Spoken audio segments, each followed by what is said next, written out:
No dia 20 de janeiro de 1996, um ano atípico para a ufologia brasileira, a cidade de Varginha, em Minas Gerais, foi palco de um estranho acontecimento.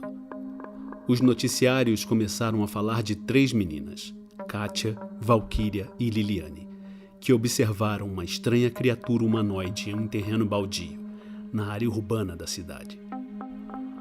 Tal avistamento chegou ao conhecimento dos ufólogos que lideraram essa pesquisa, Vitório Pacatini, Ubirajara Rodrigues e outros grandes nomes da ufologia brasileira que se juntaram na ocasião e que, com apenas uma semana depois do ocorrido, iniciaram uma ampla e vasta pesquisa de campo, além de interrogarem tanto testemunhas civis quanto militares.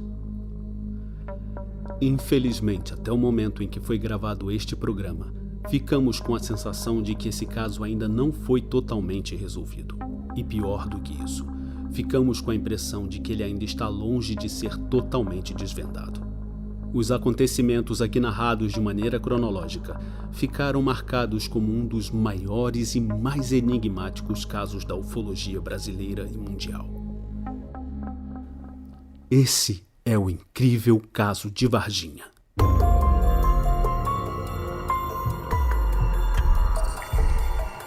Hangar 18.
Sobre o ET que teria aparecido em Varginha, sul de Minas Gerais. Estudiosos dos discos voadores dizem ter ouvido de milhares da região que a estranha criatura foi capturada e depois levada para outro estado. As declarações foram prestadas depois de 3 meses de pesquisas empreendidas pelos ufólogos mineiros Ubirajara Rodrigues e Vitório Pacatini. Eles interrogaram as 3 moças que teriam visto neste lote vazio, no dia 20 de janeiro, uma criatura que não parece nem homem, nem bicho. Aí, de repente, assim, que nós olhamos pra lá, assim, aquela coisa estranha, redonda. Nossa, tava super estranho. Ai, tinha uns negócios tipo chifre na cabeça. Tinha, assim, a pele marrom, parecendo que passou com algum óleo no corpo. Tinha um pé grande, uns olhos super regalados, vermelho. Os ufólogos percorreram toda a região sul de Minas e registraram depoimento de várias pessoas.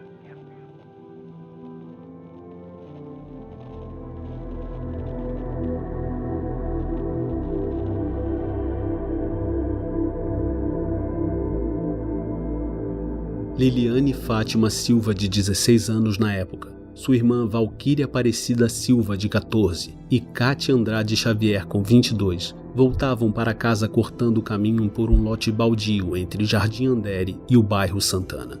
Ao passarem do lado de uma oficina mecânica na rua Benevuto Braz Vieira, 2 quadras acima do terreno da primeira captura, se depararam com a visão mais horrível de suas vidas.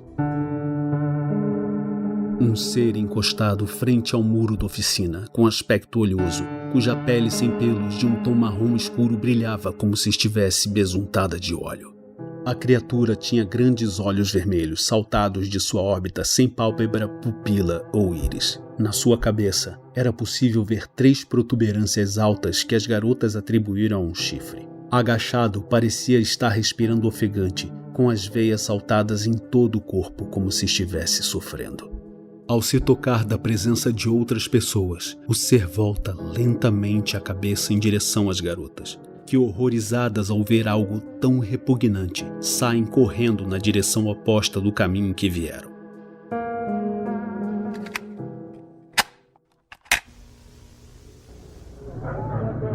Kátia Xavier, de 22 anos, está apavorada.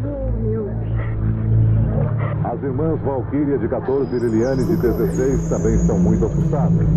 É a primeira vez que elas voltam a este lugar desde o dia 20 de janeiro, um sábado. Por volta das 2 da tarde, quando passavam por esse terreno baldio, as 3 viram algo muito estranho. Vim descendo assim com as meninas, né, as 3, e nós 3.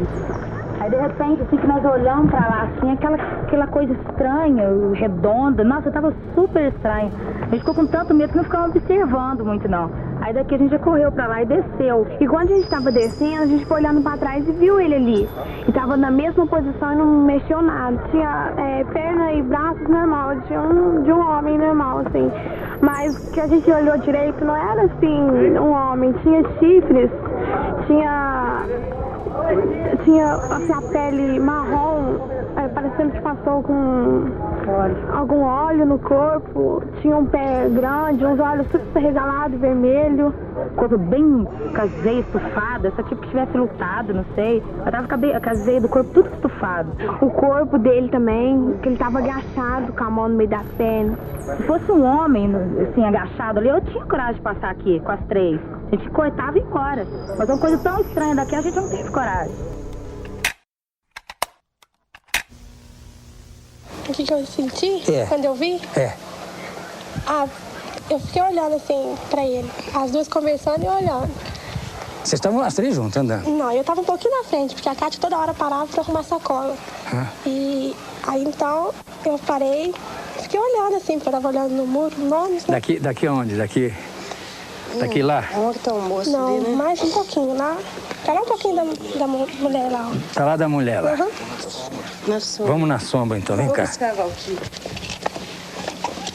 metros vai chegar. Aí elas pararam pra pegar a sacola. Pra arrumar. Aí na hora que eu parei, assim, que eu olhei, eu senti muito medo, né? Todo mundo sabe. Aí eu virei e falei assim, gente, olha ali. E na hora que eu falei, olha ali, saí correndo, deixei elas lá. Só que não corria assim, depressa. Aí a Kátia ficou parada olhando, assim, peguei e chamei. Aí voltei, peguei no braço dela. Aí que a gente saiu correndo mesmo. E aí o negócio tava como? Eu vou fazer, você me corrige se eu estiver errado. Viu? Então tá. Era um muro assim. Era. O negócio tava assim aqui. Não agachado assim. Ah, não? Não. Como? Tava assim, ó. Assim. Isso. Assim. Virado pra parede. Ah, olhando pra parede? Uhum. Assim. Cadê ali, alemão? Isso.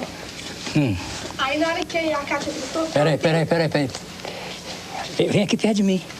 Aí na hora que a Kátia gritou, cadê, assim, que ela não viu, que ele virou a cabeça assim, olhou e viu a gente e voltou rápido. Parece que ficou com mais medo que eu. Ele. Mas você ficou apavorada. Nossa. Quando ele olhou pra você? Apavorada. Não sabia. E aí? Não sabia o que eu fazia, se eu corria, se eu voltava, sei lá. Mas o que vocês fizeram, então? Aí a gente veio correndo, a Kátia queria voltar, mas do mesmo jeito a gente... vou voltar pra nós ver, mas correndo. Correndo de bora pra cá. Isso. E aí então a gente desceu, não tinha ninguém no meio do caminho. A gente queria ter que encontrar alguém pra gente contar, pra ver se voltava, mas não tinha ninguém. Na hora que a gente chegou aqui na rua da minha casa, lá na frente, quem e minha mãe tava lá esperando a gente. Então ela viu eu vindo na frente chorando e as 2 mais pra trás. Que a Valquíria segurando no braço da Kátia. E elas 2 estavam também apavoradas? A Kátia queria desmaiar, aí por isso que eu voltei e segurei no braço dela. Aí que eu contei pra minha mãe, todo mundo que estava perto me deu água. Eu tremendo, chorando muito, não consegui nem falar. Agora, vê se você lembra alguns detalhes, né? Quando você olhou, assim, de rosto, pele, barulho, não fez nenhum barulho? Barulho nenhum. Se fez quando a gente já estava longe, então aí não deu pra ouvir. Mas que Assim, e no rosto, o que eu percebi, só tinha os olhos e os 3 chifres. Só, porque não tinha, assim, cabelo, assim, não tinha sobrancelha, nariz, boca. Não. Se tivesse bem fininho, alguma coisa, porque não tinha nada. A porção de gente está querendo que essa história não seja verdade, sabe? A gente que é jornalista quer ouvir, não quer nem acreditar nem desacreditar. A gente quer ouvir e conduzir o que a gente possa segurar para as pessoas aí decidirem o que elas acham. A sua mãe e as pessoas que te conhecem disseram que você é uma menina de excelente caráter, você nunca foi mentirosa, você não ia inventar uma história dessa, porque você não tem nem motivo para inventar um negócio desse, né? E, além do que, são 3 pessoas ao mesmo tempo que viram. Então, eu estou começando a acreditar em tudo isso. Eu só queria saber o que você acha que aconteceu daí para frente com esse ser. Depois que elas voltaram lá, a minha mãe e a Kátia... Chega perto, que só tem um microfone. Depois que elas voltaram lá, eu falei assim, acho que vai estar lá no lugar, mesmo parado, do mesmo jeito. Só que aí eu vim pra casa, tomei banho, pra me acalmar. Aí, até minha mãe chegou aqui e falou assim que era um homem que tinha levado pro hospital pra ver se eu acalmava, porque eu tava chorando. Eu cheguei até a inventar, sabe, uma história, porque nem passou pela cabeça da gente que fosse um ser de outro planeta. Sei lá. Ela falando que tinha visto esse bicho lá. Chegou em casa chorando, falando que era o demônio que elas tinham visto.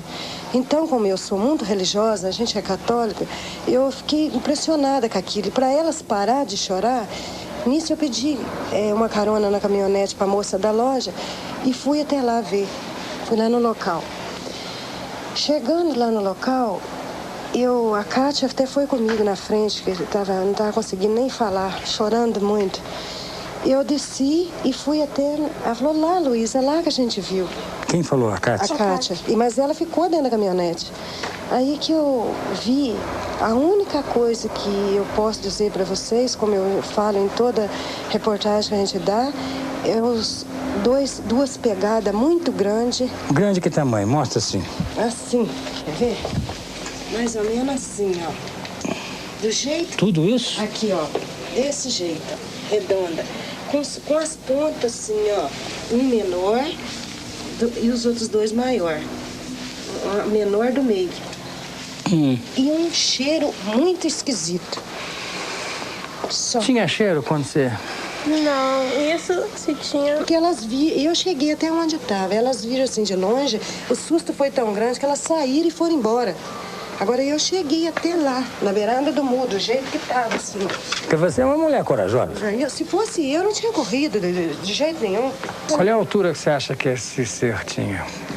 É claro que ele estava assim, você não sabe, mas... Se ele... A Kátia fala que mais ou menos assim, era do meu tamanho. E ele só olhou pra você? Só olhou. Olhou e voltou a olhar pra parede? Voltou. Nem mexeu com o corpo, só com a cabeça assim.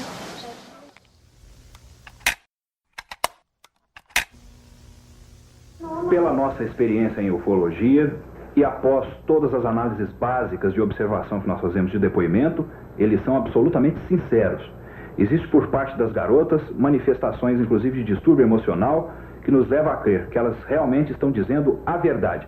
Parece, vou ser repetitivo, que algo está sendo escondido e mantido em sigilo através de um processo de desinformação na cidade de Varginha. E se esse material estava aqui, provavelmente já não esteja mais. Você está ouvindo Hangar 18. Bom, isso aí, cara, o caso Varginha, assim, pro público geral, é essa situação aí, né? Isso foi o que a mídia anunciou exatamente, no começo, né? Exatamente, mas se você falar pra alguém que não estuda ufologia ou não se inteira pra esse assunto ou não teve interesse em olhar mais coisas do caso Varginha, O caso se resume a isso, quando na verdade é uma grande coxa de retalhos, né? Tem uma série de outras situações. E esse muro ficou bem famoso, né? Eu já vi, inclusive, action figure do ET de Varginha com esse muro aí. O Marcão já foi lá, né, Marcão? Nossa, fui muitas vezes lá e ainda hoje é o único terreno baldio da rua que está vago ainda. Tá à venda. Tá à venda. 200 mil, Ribas. Vamos comprar? Vamos comprar. Fazer um museu lá, né, Marcão? Nem fale, eu passei a ideia para a Secretaria de Turismo de Varginha, eles se interessaram muito, aí eles entraram em contato com o proprietário do terreno, né, fiz ali essa junção entre os dois, aí foi feito uma conversa e a prefeitura teria oferecido um terreno qualquer, né, um outro terreno que seria da prefeitura em outra parte de Varginha para o proprietário, em troca do terreno, porque eles tinham o terreno baldio onde a criatura apareceu ali, né? Onde elas viram, né? Porque havia um interesse muito grande em fazer um museu, algo histórico ali, para preservar o local, mas ainda eles estão nos trâmites ali, né? Vamos ver se daqui para frente a gestão da cidade de Varginha, eles aderem a essa ideia, né? Essa iniciativa. Com certeza, tomara que role mesmo. Mas olha só, ficou muito famoso essa parte das meninas. Eu acho que não tem ninguém que tem dúvida nenhuma sobre o relato delas, né? A maneira como elas contam. Para todo mundo que viu, né? Falam, essas meninas estão falando a verdade, pelo menos elas creem que elas viram realmente alguma coisa inexplicável. Inclusive, elas acharam que viram o capeta, né? Viram um demônio. Pois também tem isso, né, o Marcão? Eles falam também sobre essa questão do capeta, né? O John Mack entrevistou elas, também falou um pouco sobre isso. Isso, exatamente. E elas nunca utilizaram a palavra, a expressão ET. Elas falavam a primeiro momento com a dona Luísa, a mãe que foi que encontrou primeiramente elas, né? Que elas tinham visto o demônio, que era muito feio e que elas estavam horrorizadas. Então, como o Ribas disse, o caso Varginha, para quem não conhece a ufologia em si, o caso Varginha em si, ficou conhecido justamente por esse avistamento somente das 3 meninas e a criatura no terreno baldio, né? Daí o Birajara Franco Rodrigues, ele já ficou sabendo, através da vizinhança, sobre essa questão. 3 meninas haviam visto o capeta e ele foi já começou a investigar aí no dia 21 de janeiro de 96. Então foi um dia depois, né? E aí que eu acho que ele começou a fazer todo o levantamento da história, né? E de que a gente conhece até hoje. Sim, e agora uma personagem importante dessa história também foi a mãe das meninas, porque ela foi muito corajosa e ela foi lá, né, depois do que as meninas falaram onde era, ela falou, eu vou lá ver esse tal capeta então, não foi isso?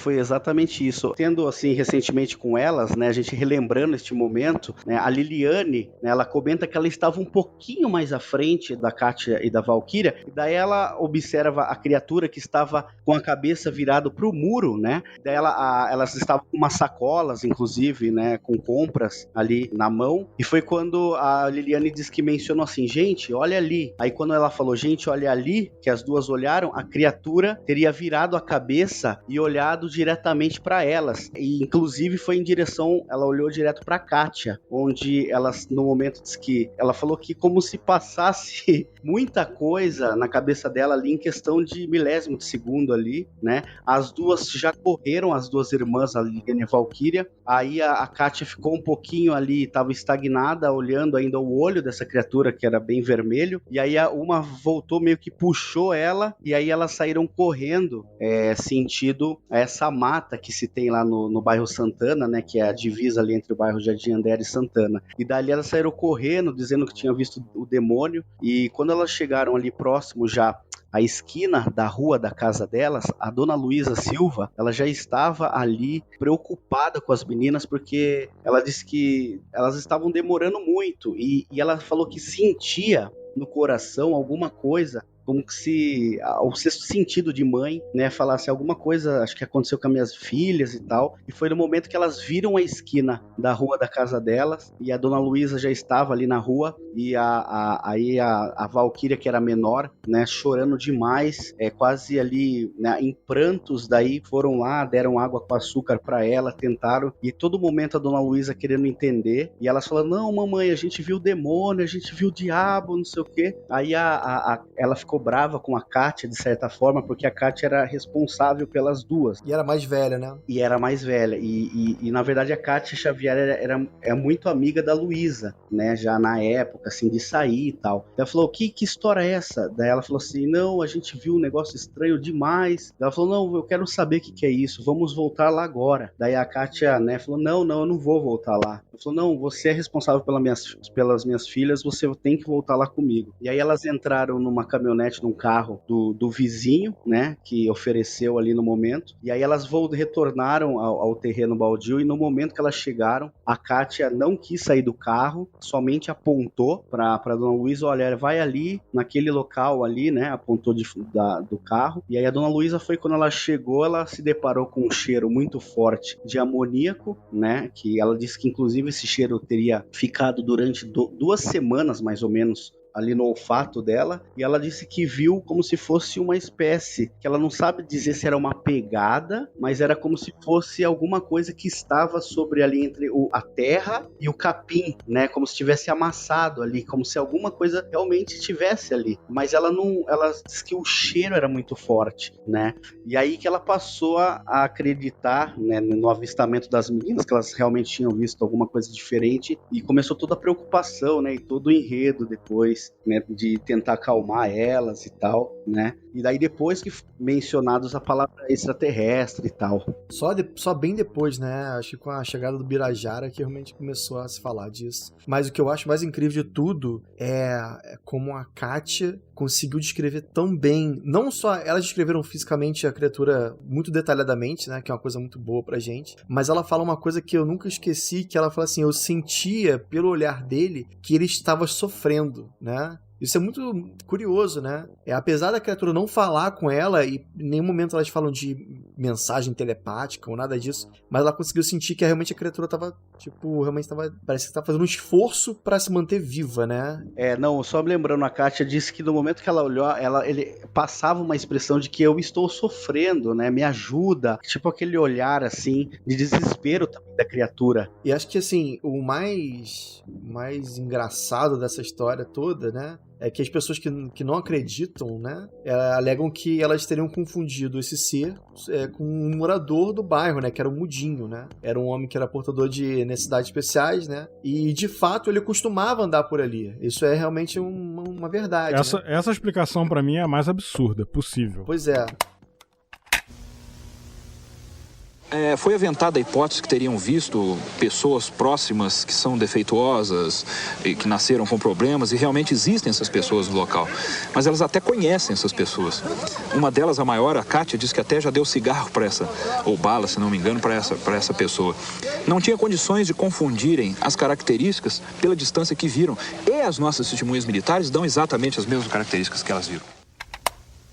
Mas ao contrário do que muita gente fala, parece que elas conheciam o Mudinho, não é isso, Marcão? Conheciam, elas já conheciam desde pequeno o Mudinho, porque o Mudinho ali, ele tem, né, aquele deficiente meio mental, né, deficiente mental, ele fica agachadinho ali mesmo, então todo mundo conhecia, inclusive a Kátia disse que dava às vezes bala, às vezes ele pedia cigarro, achando que elas tinham cigarro, né, e, então elas já conheciam. Então quando elas ouviram que, assim, essa história de que elas teriam visto o Mudinho, elas deram risada, falou, meu Deus do céu, como que pode, né, e o exército concluiu isso no inquérito policial militar, então ficou oficialmente que o que as meninas, na verdade, teriam avistado teria sido o Mudinho, né. Excelente, né, concluíram, tipo, case closed, tipo, né.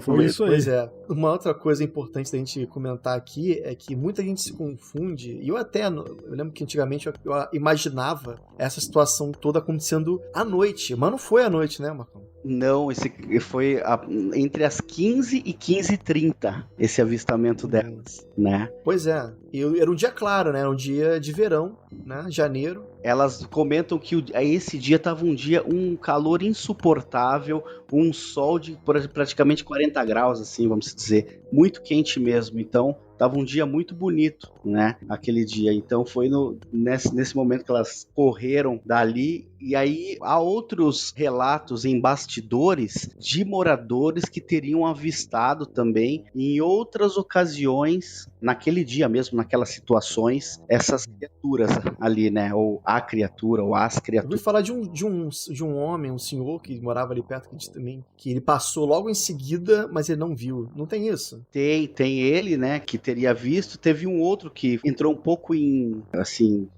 descrédito o relato dele, que era um vendedor de peixe, que disse que teria visto quando os bombeiros colocaram, né, essa criatura saiu da mata com algo enrolado. Depois foi desacreditado o relato dele devido a umas outras circunstâncias que ocorreu lá, que os ufólogos averiguaram e acharam que ele estava, né, mentindo, querendo de adentrar a história. E houve também a testemunha aqui hoje que a gente conhece, que ainda meio que fala, que nos recebeu lá, que foi o Henrique José dos Santos, que viu toda aquela parte de movimentação e diz que conhecem pessoas que teriam visto, que teriam comentado com ele naquele dia, que tinha visto justamente essa criatura estranha, e sobre a questão de eles terem atacado pedras, né? O Henrique José está falando foi o operário que trabalhava numa casa que a gente falou no episódio passado. É esse? Isso.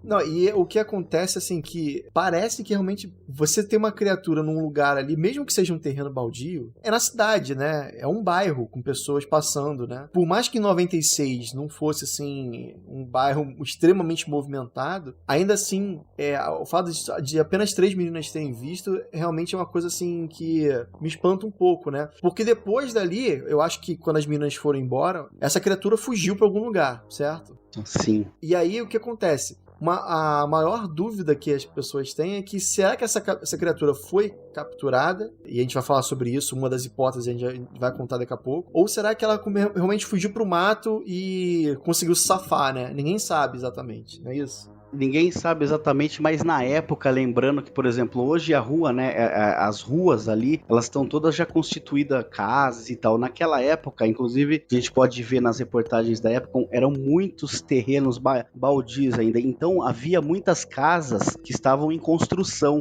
no início. Então, há-se uma especulação que essa criatura, ela teria ido ou adentrado em uma dessas construções, que não tinha ninguém ali no momento, entendeu? Estava ainda... Inclusive, o que nós vamos falar, acho que mais pra frente, que onde o soldado teria encontrado ela justamente seria numa construção, no início de uma construção, né? E que seria noite. Então, mas não se há assim, uma comprovação ou algo de que realmente uma pessoa viu e que ela correu pro mato, ou se foi, não se sabe, né? Eu acho muito interessante o pensamento de imaginar o que essa criatura passou, né, cara? Tipo, sim, imagina, você tá indo pra um outro planeta e sua nave quebra, sei lá, ou dá algum problema, cai, teus companheiros morrem ou são levados pelos militares, e a criatura ali sofrendo, tentando se esconder. Sim. Né, tentando fugir, não ser vista de alguma forma, né?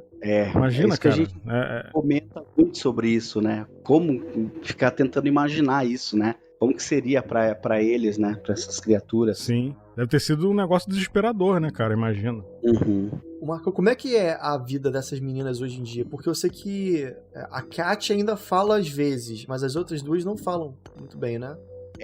Assim, a Valkyria, que era menorzinha, assim, hoje ela não fala, é muito difícil ela falar, na verdade, assim, ela até fala, mas aí mediante a cachê, muita conversa, ela quer saber pra quem que é, então tem que ter muito jogo de cintura com ela. A Liliane também, de certa forma, porque ela é influenciada pela Valkyria, e a Valkyria, numa conversa mais particular com ela acredita que aquilo lá não era ET, que era realmente um demônio, porque ela é evangélica, então ela tem, a Valkyria, ela tem um pouco, tende a ter um pouco dessa visão. Já a Liliane que ela era um pouco mais velha, então ela viu muita coisa, porque logo depois do caso, o Birajara até colocou a Liliane para trabalhar, para ajudar no escritório de advocacia. Então naquele meio tempo ela viu muita coisa entre dos militares, essas histórias, testemunha militar, então ela chegou a ver os vídeos lá, então ela já acredita né? Mas ela também é um pouco mais difícil falar. A Kátia que ultimamente, assim, ela é a mais aberta de falar, né? Inclusive eu falei com ela essa semana, a gente sempre se fala, porque ela ainda, assim, em questão financeira, a Kátia é a mais prejudicada, sabe? Ela é, até hoje, assim, tipo assim, sabe? Aquela mulher que teve, tipo assim, 4 filhos, aí dos 4 filhos nasceram mais não sei quantos netos, só uma filha dela teve 4 filhos, aí, tipo, eles passam um perrengue danado lá, sabe? É complicado, assim, eu fico meio com dó, sabe? Tento, de certa forma, ajudar. E nesses últimos anos, quando ela começou a voltar a falar um pouco mais sobre o caso, aí eu comecei a acompanhar ela e convidar ela para ir nos eventos de ufologia, e aí ela começou a ir nos eventos de ufologia. Eu falei que se ela fosse, de repente daria pra gente conseguir um cachêzinho para ajudar ela e tal. Então ela começou a ir e começou a relatar, né, nos eventos. Então hoje ela tá um pouco mais aberta para isso, sabe? Pô, legal.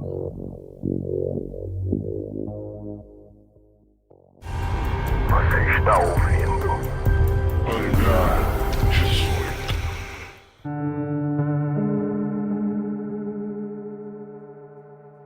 Por volta das 3 da tarde daquele mesmo dia, uma chuva torrencial, com queda de granizo, causa danos às casas e amedronta a população de Varginha. Nesse momento, 2 agentes da inteligência da polícia, Eric Lopes e Marco Elixerese, faziam rondas pelo bairro em busca de quaisquer vestígios e movimentações estranhas que pudessem, porventura, aparecer. Por conta de um problema no vidro do carro, do lado do banco do carona, Marco ficou muito molhado por conta da chuva e achou melhor passar em casa para trocar de roupa, que estava encharcada, e avisou para seus familiares que iria voltar tarde. Dando continuidade ao seu trabalho, Eric e Marco continuaram de carro pelas ruas do bairro e foram em direção ao terreno onde as 3 garotas tinham avistado a estranha entidade biológica. Em determinado momento, eles foram surpreendidos por algo que passou diante do carro. Era a criatura que andava com dificuldades. Eric parou o carro, enquanto Marco corajosamente pegou a criatura nos braços para colocá-la no banco de trás. Neste momento, sem perceber, ele foi arranhado pela criatura, na altura da costela, do lado direito. Eles então se dirigiram para o hospital regional.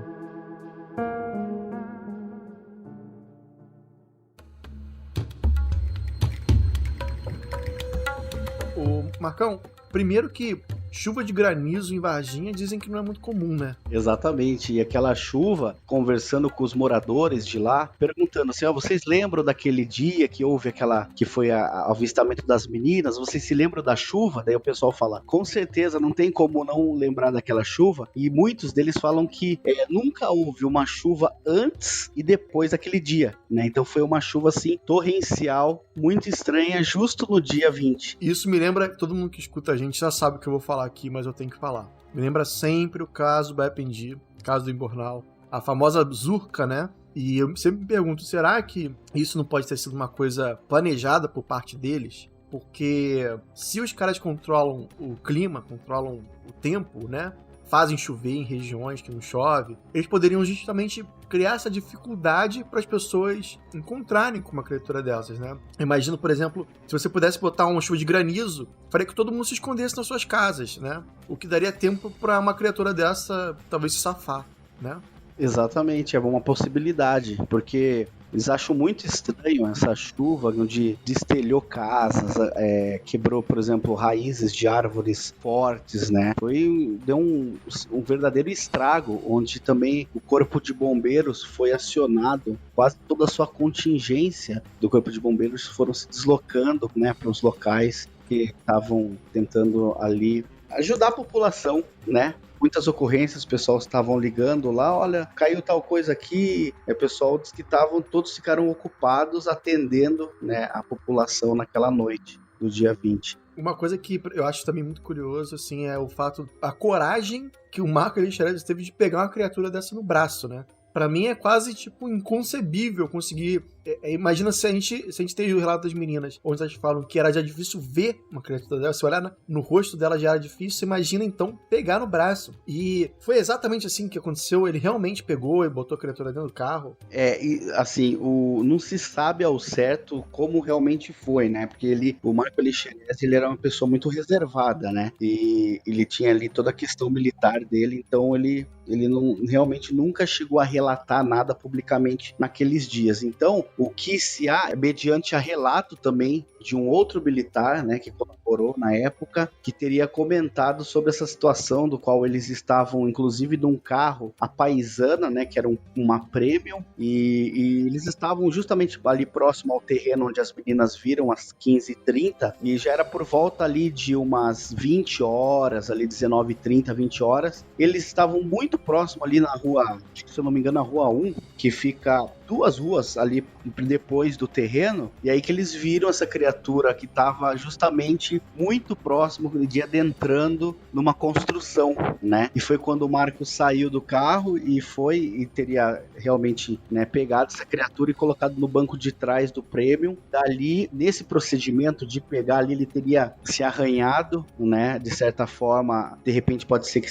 teria sido na costela mesmo, e daí ele recebeu a ordem de seus superiores para levar, né, para o hospital. O que a gente soube é assim, que um profissional de saúde, que era de um pronto-socorro, que era conhecido do cabo Eric Lopes, o cabo Eric Lopes pensou no momento em levar para um pronto-socorro ali próximo. E aí eles levaram, né? Essa é a história do enredo, da cronologia. Eles teriam levado para esse pronto-socorro, como estava no carro, né? Ou eles teriam chamado esse médico ali. Aí ele viu aquele bicho, criatura, ele assustou demais, falou que aquilo ali não poderia ficar ali e que aquilo ali não era coisas, de repente, para ele atender, né? E tal. E daí. Não tem nem equipamento para cuidar de um bicho desse, né? Exatamente, muito bem lembrado, que eles não teriam nem equipamento, e aí ele teria recebido a ordem de levar para o hospital regional, que fica no centro da cidade, né? E eles chegaram, né, e repassaram essa criatura, né, ali para as autoridades que já estavam ali no hospital regional, e essa criatura teria sido levada como se fosse pro porão ali, né, subsolo do hospital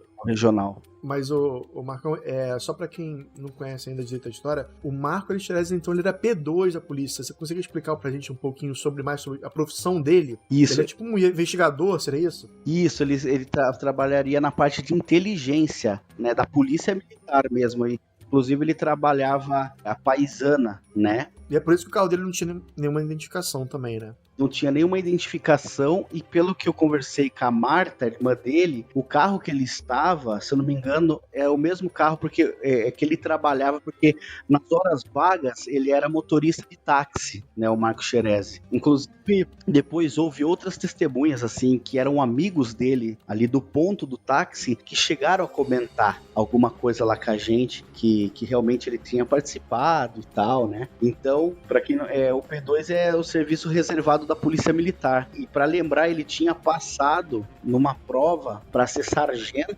Parece que ele ia servir como sargento já em Belo Horizonte, né? Então ele tinha passado pelas provas físicas, mentais, e já estava aprovado. Então dali, alguns dias depois, ou um mês depois, ele iria servir em Belo Horizonte, né? Que foi, infelizmente, não ocorreu isso. Não deu, né? Porque o Marco, ele, na época, ele tinha 23 anos, não é isso? Isso. E ele era um cara extremamente saudável, né? Jovem, sem nenhum tipo de doença prévia, nenhum histórico de doença. E parece que apareceu perto da axila dele, a axila direita, uma espécie de uma pústula, né? Um inchaço começou a crescer. E ele foi no médico, né? Que eles chamam de dores nas costas. E depois que começou a, depois de tudo isso, que começou a traçar talvez uma ligação entre o arranhão que ele sofreu com essa pústula, né? Que algumas pessoas falaram que era um cabelo encravado. Outras pessoas falaram que... Como é que foi um pouco... Conta pra gente, Marcão, como é que foi, na verdade?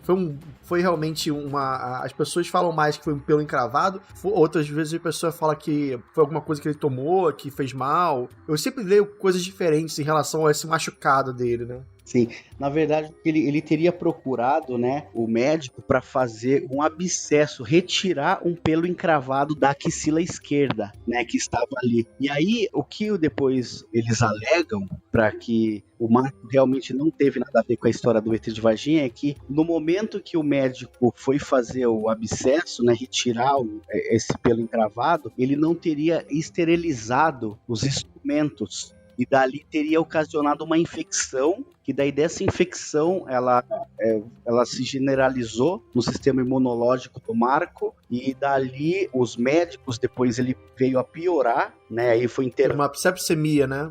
Isso. E aí ele veio internar no CTI, e aí o médico, né? Os médicos que estavam residentes, plantonistas, e o chefe ministraram os melhores medicamentos intravenal, né? Os antibióticos, e eles comentam que a maioria, que o Marco, ele apresentava sintomas de pneumonia. Então ali eles ministraram os melhores medicamentos intravenal, no qual não fez efeito nenhum, porque essa bactéria estava imune aos antibióticos, que não fizeram efeito. Ele piorou, foi assustador, segundo o médico disse, né? Foi muito estranho ele piorar, e daí em menos de 48 horas ele dar entrada no CTI, ele veio a falecer, né? Pois é. Parece que encontraram no sangue dele a presença de 8% de uma cultura bacteriológica desconhecida. Perfeito. E isso já abre um pouco de dar pano pra manga, assim, né? A gente fica pensando como assim cultura bacteriológica? Será que é desse mundo? Será que não é? Essa explicação inicial, né, de o cara teve um pelo encravado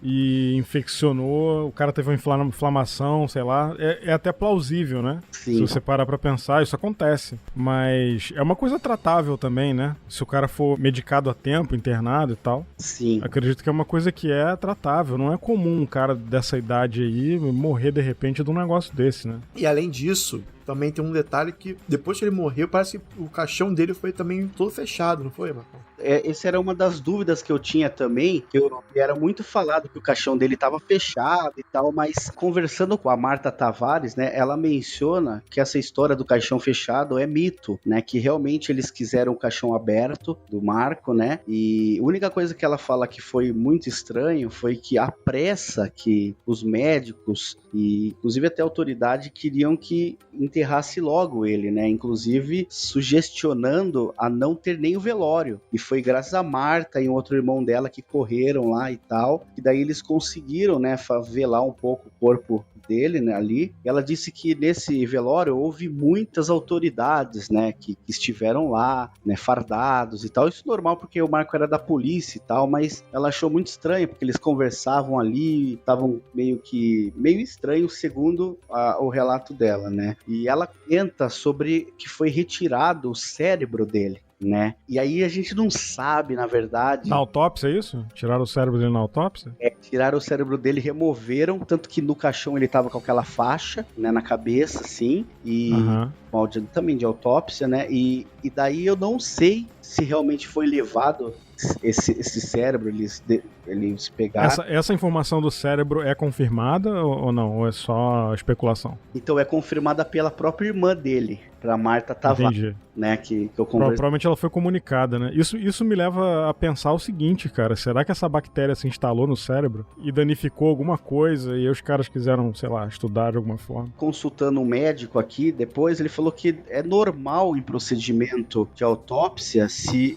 o médico achar necessário ele fazer a remoção ali para analisar o cérebro, mas de qualquer forma é muito esquisito, né? E lembrando que a Marta, ela comenta que daquele dia que ele voltou para casa para se trocar, que ele estava com a roupa molhada, ela estava lá, né? Que ele estava com muita pressa, diz que estava ela, se eu não me engano, a avó deles, né? E ele estava com muita pressa e tal, e já saiu, né, de volta para essa operação. E daí, como ele trabalhava no táxi, né, no período diurno, de dia, ela subiu do táxi, que ela disse que estava indo para receber o salário lá do marido dela, e ela parou no ponto de táxi lá, o Marco estava sentado, ela falou, Marco, que ele já estava havendo os boatos de que uma criatura tinha sido capturada ali já naqueles primeiros dias. E aí ela foi lá e perguntou pro Marco, essa história aí que estão falando do ET, você sabe de alguma coisa? Sabe se é verdade e tal? Daí diz que ele muito sério assim, olhou pro lado assim, e falou assim, olha, essa história ainda vai dar muito pano pelas mangas, né? E só foi isso que ele disse, né? E ela comenta também uma vez que ela disse que tava ela com os avós sentado na sala assistindo a TV e tava passando alguma coisa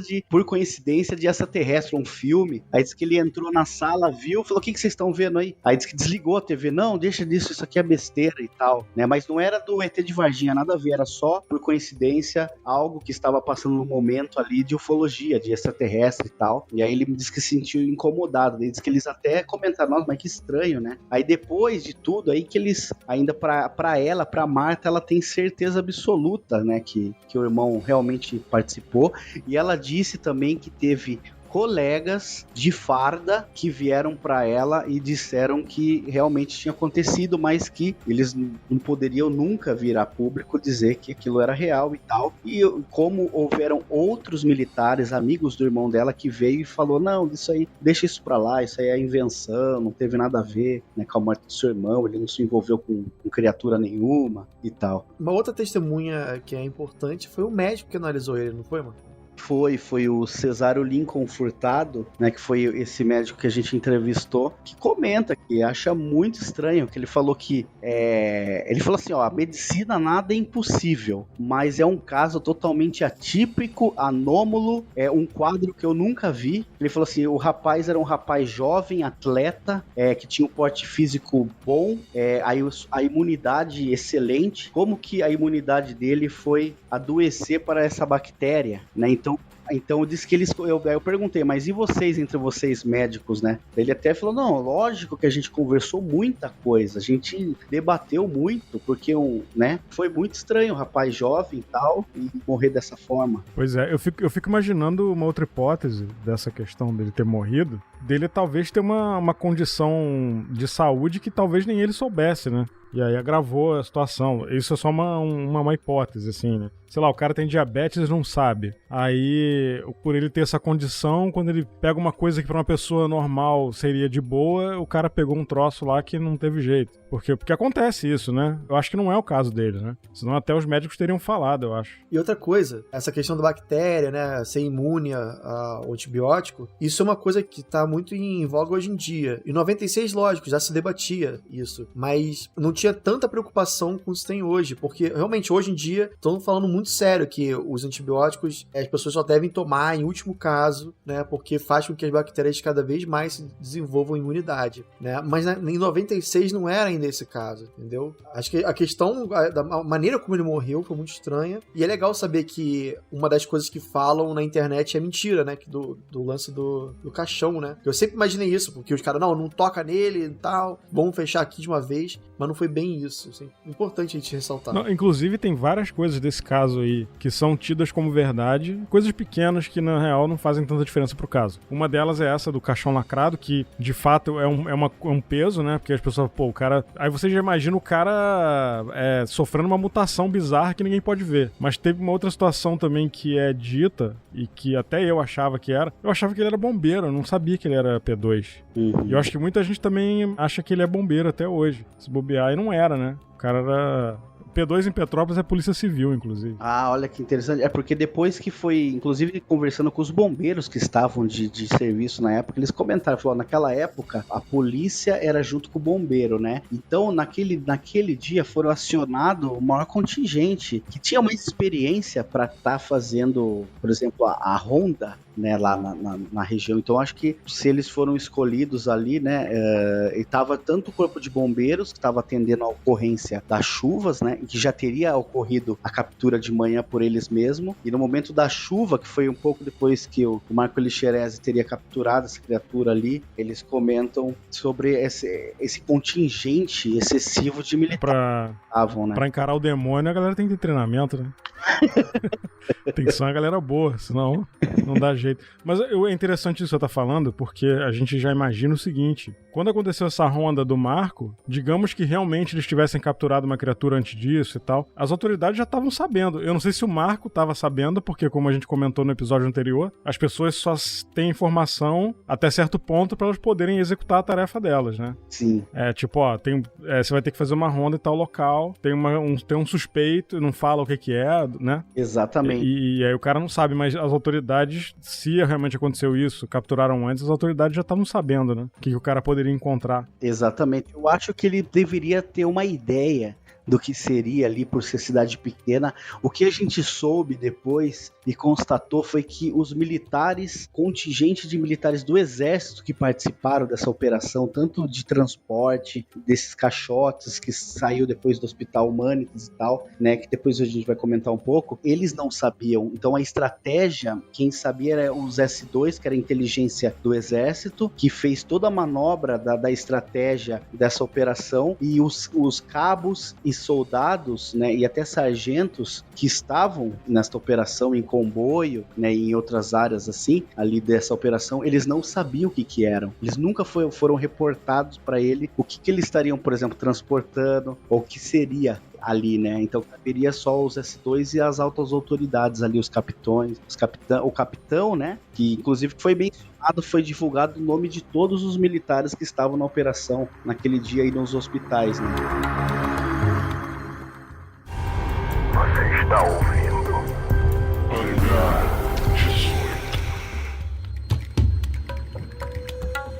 Agora, voltando nessa questão do hospital, depois que o Marco e o Eric fizeram essa peregrinação, né, levando a criatura primeiro pro Hospital Bom Pastor, onde foi informado que lá não tinha como cuidar daquilo, depois eles foram pro hospital regional, né, e aí parece que aí realmente pegaram a criatura, mais ou menos por volta das 8 da noite. Lembrando que a gente ainda tá falando, gente, do dia 20 de janeiro, esse que é o dia mais importante porque aconteceram todos esses eventos, né.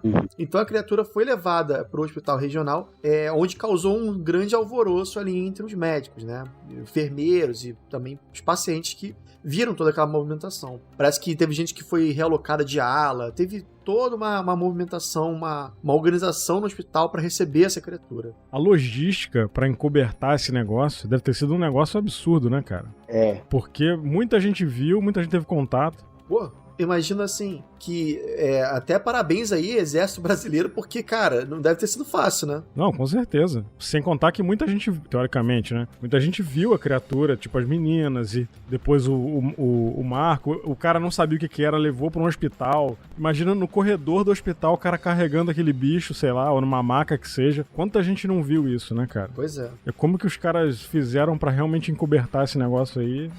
Parabéns. E outra coisa, ele passou por 3 hospitais, depois o Marcão vai me confirmar. Primeiro foi o Bom Pastor, depois agora, como eu tô falando, o Hospital Regional, e horas depois, mais ou menos 1 hora da manhã, já era dia 21, então é decidido levar a criatura pro Hospital Humanitas, por ser mais afastado do centro e também não tinha tanto o olhar de curiosos que porventura pudessem passar por ali. Além de ser um hospital particular muito bem aparelhado, não é isso, Marcão? Isso, exatamente, perfeito. Já no dia 21, na madrugada do dia 21, por volta da 1 hora da manhã, essa criatura é retirada do hospital regional e é levado para o Hospital Humanitas, né? E justamente por causa disso, já estava acontecendo um certo alvoroço no hospital, comentaram entre alguns funcionários, inclusive funcionários que entraram para trabalhar no dia 21, que não estavam lá no momento que a criatura passou por lá, mas os boatos estavam muito fortes e eles decidiram, né, levar justamente essa criatura para o Hospital Humanitas devido por 2 circunstâncias, de ele ser mais afastado da cidade naquela época e também ser melhor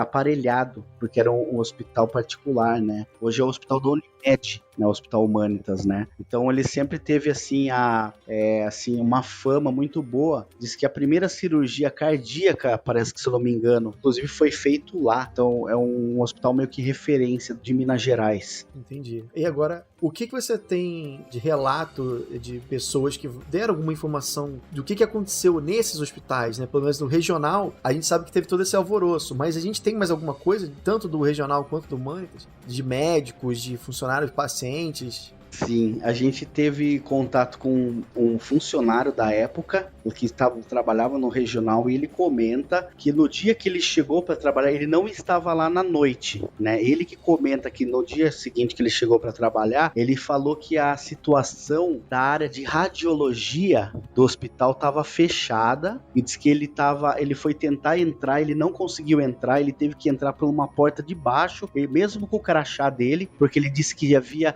os militares do exército que estavam lá em volta, né, dessa área da radiologia, e diz que tinha o caminhão do exército lá também. E daí ele comenta uma situação que a gente não sabe se é verdade, não sei se está na história completa do caso, que ele comenta sobre algumas enfermeiras que naquela noite, que trabalharam na noite, disseram que observaram uma luminosidade intensa, meio que vinha como se estivesse em cima do telhado ali do hospital regional, mas ele não soube descrever direito e dar maiores informações sobre isso, né? E aí foi uma pessoa que no início topou em nos encontrar para conversar conosco, que ele falou que tinha mais informações, que queria passar para nós e tal, mas que primeiro ele estava muito desconfiado, né? Porque a gente conseguiu chegar nele, né, através da pesquisa ali, e aí ele foi muito difícil conversar com ele primeiro para obter essas informações, e depois ele desistiu de encontrar conosco, né? Ele comenta também sobre a situação, diz que essa criatura estaria talvez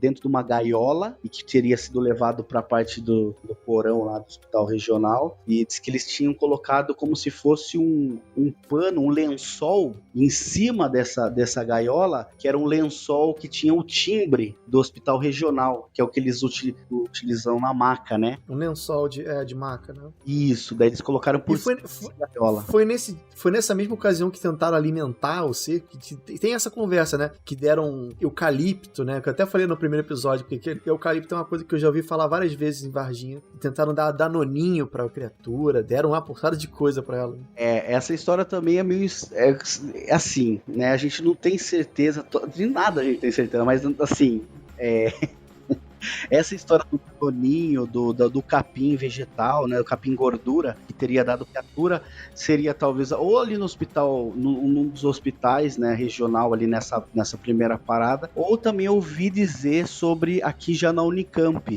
né? Ah, que já vi depois, tido talvez uma criatura viva ainda, inclusive se fala sobre uma das criaturas dentro de uma espécie de um aquário, com água mesmo, sabe? Que ela estaria dentro, mas são mais especulações, né, ao meu ver, né, pode ser que seja verdade, mas são mais especulações assim, mediante as pesquisas em si, né. Houve uma tentativa de dar vários alimentos ali, e o que ela teria aceitado seria esse capim gordura e um pouquinho de danoninho.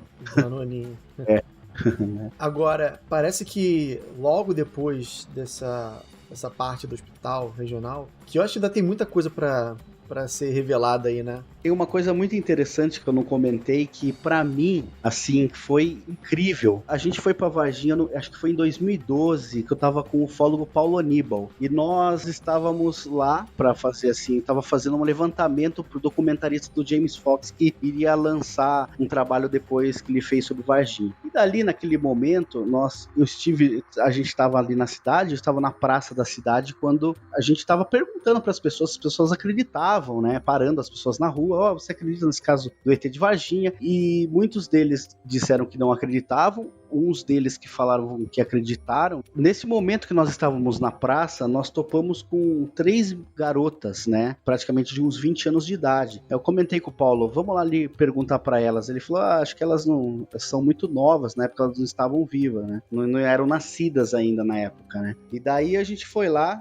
e aí uma delas falou, olha, por que você não procura tal pessoa, que elas eram estudantes de radiologia? E ela falou assim, olha, tem um profissional tal, lá do hospital regional, que disse que teria feito algum procedimento nessa criatura, e nos contou em sala de aula, mas a gente não sabe se é verdade, mas ele aparentou ter nos contado ser sério, né? Aí, indo direto ao ponto, fui lá no hospital regional, encontrei eu e o Paulo Aníbal, com esse profissional, ele nos recebeu dentro dos corredores ali do hospital regional, e ele contou uma situação muito interessante. Ele falou que logo naqueles dias que tava a história do ET, né, e tal, ele disse que ele estava trabalhando lá, e foi quando ele foi chamado, né, pela diretoria do hospital, e ele foi receber 4 militares, e que eles estavam carregando um saco preto que teria um cadáver dentro desse saco preto. E eles estavam com muita pressa. E diz que um desses militares, ele estava com uma espécie de Vic, Vaporub, que coloca uma pomada para que ele colocasse no nariz, porque estava um odor muito forte. e que ele precisaria fazer um procedimento de tirar o raio-x do corpo inteiro. E aí eles foram diretamente lá para a sala de raio-x. Foi quando esse profissional conta pra gente que ele já adentrou lá, diz que eles estavam com muita pressa, e aí no momento que ele preparou lá para fazer a radiografia e esses 2 dos 4 militares colocaram esse corpo, né, sobre a mesa de raio-x, ele foi tentar mexer ali para colocar aquelas placas, né, por baixo. Os militares não deixaram ele tocar, falou, não, deixa que a gente faz o procedimento aqui, porque o corpo está em decomposição. E aí ele fez a radiografia do corpo inteiro, que estava dentro do saco plástico, e quando o momento que foi revelado ali, estava revelando, né, estava imprimindo aquele papel de raio-x, o militar já estava ali junto a ele, um outro, falou assim, olha, coloca logo no envelope para nós. Não deixou nem ele olhar contra a luz, né, aqueles papéis, né, de raio-x, e falou assim, ó, a gente tá com muita pressa, a gente precisa levar isso logo. Então eles mencionaram para esse profissional que aquele cadáver que estava dentro do saco plástico preto era um cadáver que tinha sido exumado, e que um cadáver que tinha se enforcado. Na verdade ele teria se envolvido numa briga numa boate lá em Varginha, e aí ele teria sido levado para a delegacia e ele teria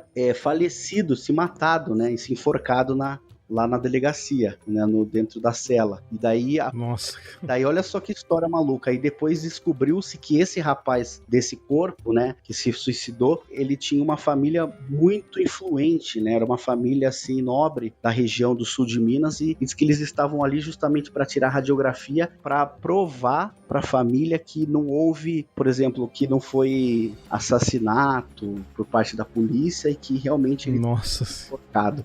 Então... Que historinha esfarrapada, né, cara? Nossa, cara, é tipo, ó, não bebam e não briguem no bar, porque o exército vai vir atrás de você pra te recolher. Principalmente se você for de família importante. Então, isso que é muito bizarro, né?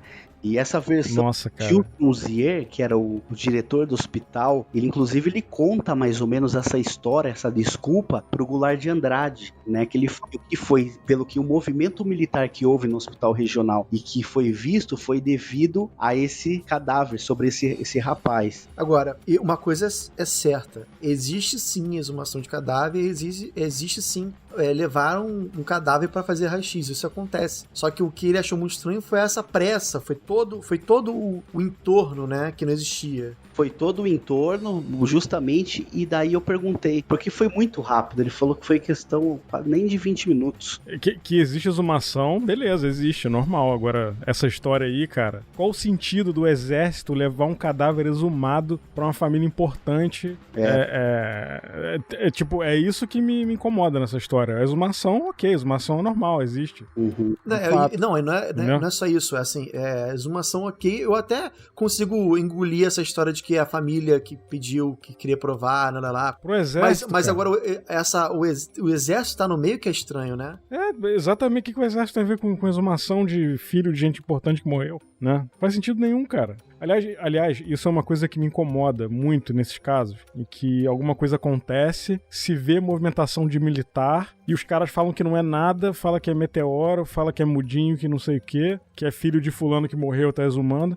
Mas não mostra nada, né, cara? Os caras, tipo, se é realmente o que eles estão falando, que eles não mostram, sabe? Porque não as provas são muito fracas, né? Pois é, cara. E pra esse profissional, eu me lembro que o Paulo Aníbal prova, ele tava comigo, daí eu lembro que eu perguntei pra ele assim, mas o senhor já tá acostumado a fazer esses tipos de procedimento de radiografia em cadáveres? Ele falou, não, sim, isso a gente já tá acostumado a fazer. Eu perguntei assim, mas e o odor que o senhor sentiu no momento que ele chegou? Geralmente os cadáveres, né, têm um cheiro forte, mas o senhor percebeu uma diferença entre o odor desse cadáver em si com os outros que o senhor já fez? Ele falou, não, realmente isso é verdade. Ele falou, não, eu senti um cheiro muito diferente, muito mais forte, e que na verdade pela quantidade de pomada que o militar fez eu colocar no tipo assim, no nariz, né, aqui assim, na entrada do nariz, uma quantidade grande justamente porque o odor tava tipo atípico dos outros casos que ele teria feito, né, com cadáveres assim. Então foi um fato que ele achou muito estranho. E no momento que eu pergunto pra ele, e o senhor acredita que aquilo que estava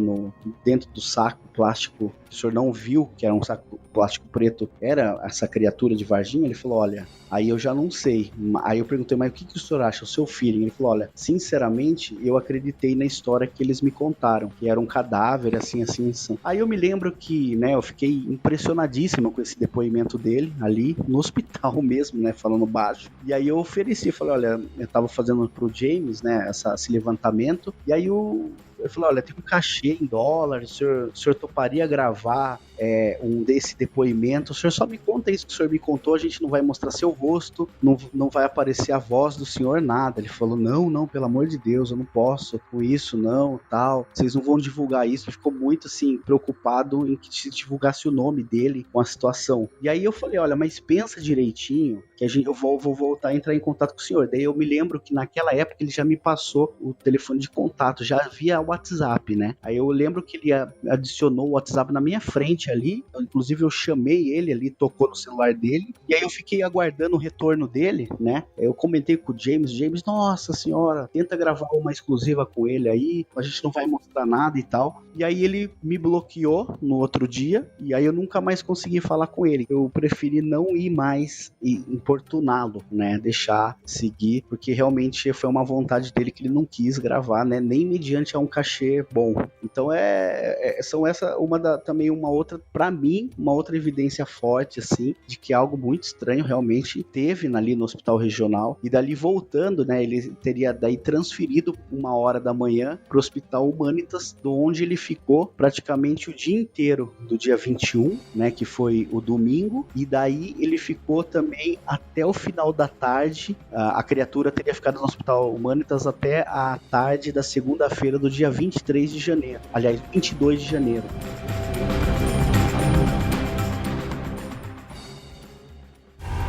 Você está ouvindo Hangar 18.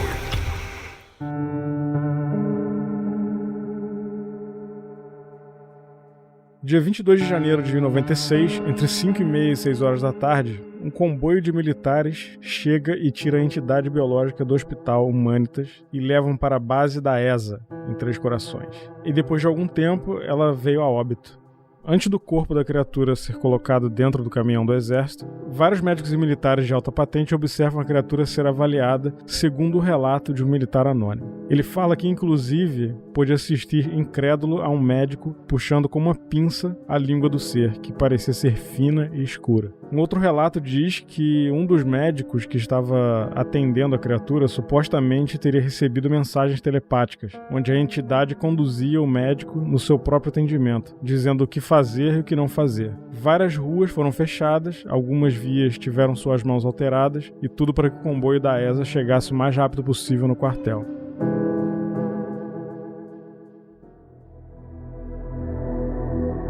Essas coisas que a gente lê na internet, a gente sempre fica na dúvida, né? Porque foi criado tanto um folclore em cima de Varginha que a gente tem um pouco de realidade com outros relatos que a gente não tem nenhuma comprovação, né? Por exemplo, essa da mensagem telepática dizendo aonde o médico poderia conduzir, né, aquilo dali que estava acontecendo, ou e até onde parar, né, Marcão? Me fala um pouco sobre isso também, porque é muito louco essa questão de você imaginar a criatura falando, não, vai pra cá, aperta aqui, puxa aqui, isso é muito doido, né?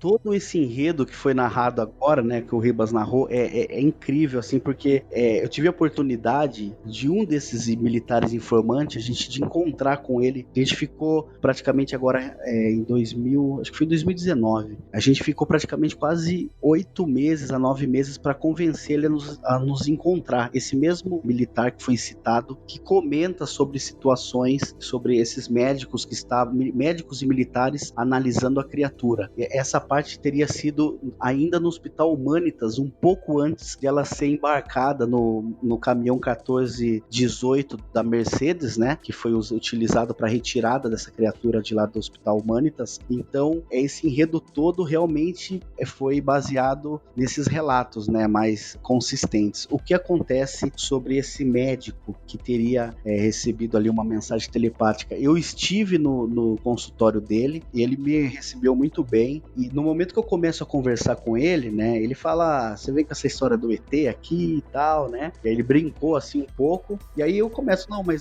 a narrar, ele falou, não, eu sei, ele falou, olha, o que acontece foi o seguinte, o meu nome tava como plantonista no dia, só que o meu nome foi mudado de última hora, ele já começou assim, né, e o colega meu que esteve lá, não fui eu que estive lá. Daí eu comecei a questionar ele, e ele comenta assim, tem uma hora que eu achei, resumindo, o mais interessante. Ele falou, olha, eu estive lá, eu falei, mas então o senhor não sabe de nada o que aconteceu lá, o senhor nega todo o envolvimento? Ele falou, não, olha, a gente sabe, né, porque a gente fica sabendo, a gente trabalha lá, que colega conta pra gente, mas eu não tive envolvimento nisso. Daí na hora que eu tentei, mas o que é que o senhor sabe a mais? Ele falou, não adianta você me perguntar, isso é um vespeiro, né? Daí ao mesmo tempo que ele fala sobre, por exemplo, que não tinha acontecido o caso, que era tudo invenção e que o nome dele tinha sido envolvido, porque estava no dia lá, na ficha oficial de plantonista. Então ele começa negando o caso, aí foi conversando melhor com ele, na metade da conversa ele já fala que o caso é um vespeiro, que ele não quer mexer com isso e que ele ficou de certa forma com medo. Bom, resumindo, ele negou o caso, mas o que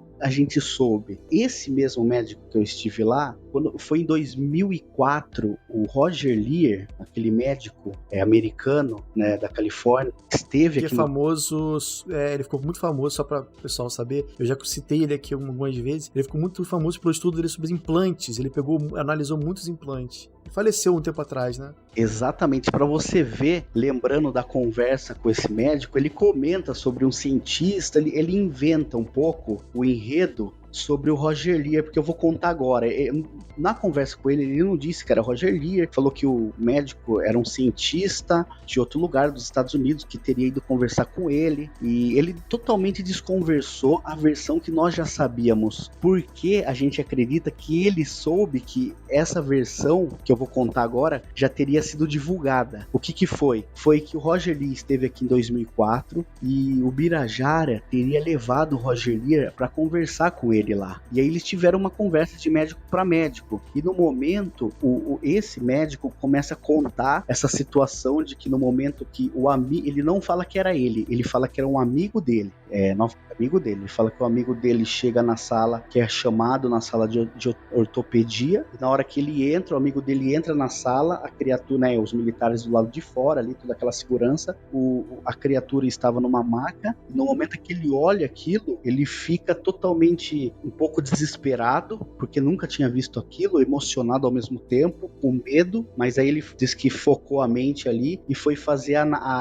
daí começou a fazer ali, mais ou menos analisar, né, as partes ali, se eu não me engano, a parte da perna da criatura. Foi no momento que ele comenta, esse próprio médico comenta que ele não sabe se houve um contato telepático ou se foi algo da emoção dali do momento, que pareceu que a mão dele foi conduzida até o local da perna dessa criatura que estava mais ferida, sabe? Uma parte de baixo. Ele teria comentado com o Roger Lear que esse amigo dele teria feito esse procedimento, teria acontecido isso, e que ali ele teria analisado, feito ali, gerado o relatório, e logo já teria sido dispensado da sala. Só que ao final da conversa, diz que esse médico mesmo, ele começa a se emocionar um pouco, e no final ele conta que na verdade era ele. Olha aí. Então essa história que se conta, que fala sobre esse possível contato telepático. Mas assim, o meu feeling de quando eu estive lá agora recentemente, parece que você sente que a pessoa, ele deu risada, ele disse de certa forma que sabe o que ocorreu lá, que não dá pra falar e tal, mas ao mesmo tempo nega, daí fala que é vespeiro, entendeu? Então esse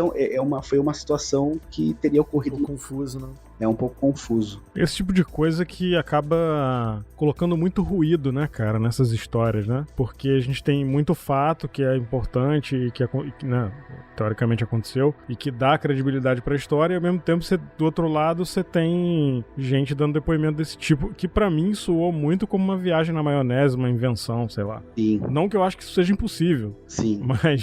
Mas parece que o cara tá floreando uma coisa ali que ele viu e tal. Sim, mas ao mesmo tempo a gente tem que ver que o primeiro depoimento dele, onde ele fala tudo isso, ele deu pra nada mais, nada menos que Roger Lear e o Birajara, né? Então, assim, hoje em dia ele tá falando que não, mas na época ele falou que sim. E aí, essa é a dúvida. Será que realmente aconteceu? Ou será que... E por que ele teria mentido no começo e depois ele falar a verdade, né? Ou o contrário, por que ele falou a verdade no começo e agora tá negando, né? Pra mim, eu acho que foi uma coisa que ele floreou, talvez. Eu não acredito muito nessa história dele, não. Mas, sei lá, né, cara?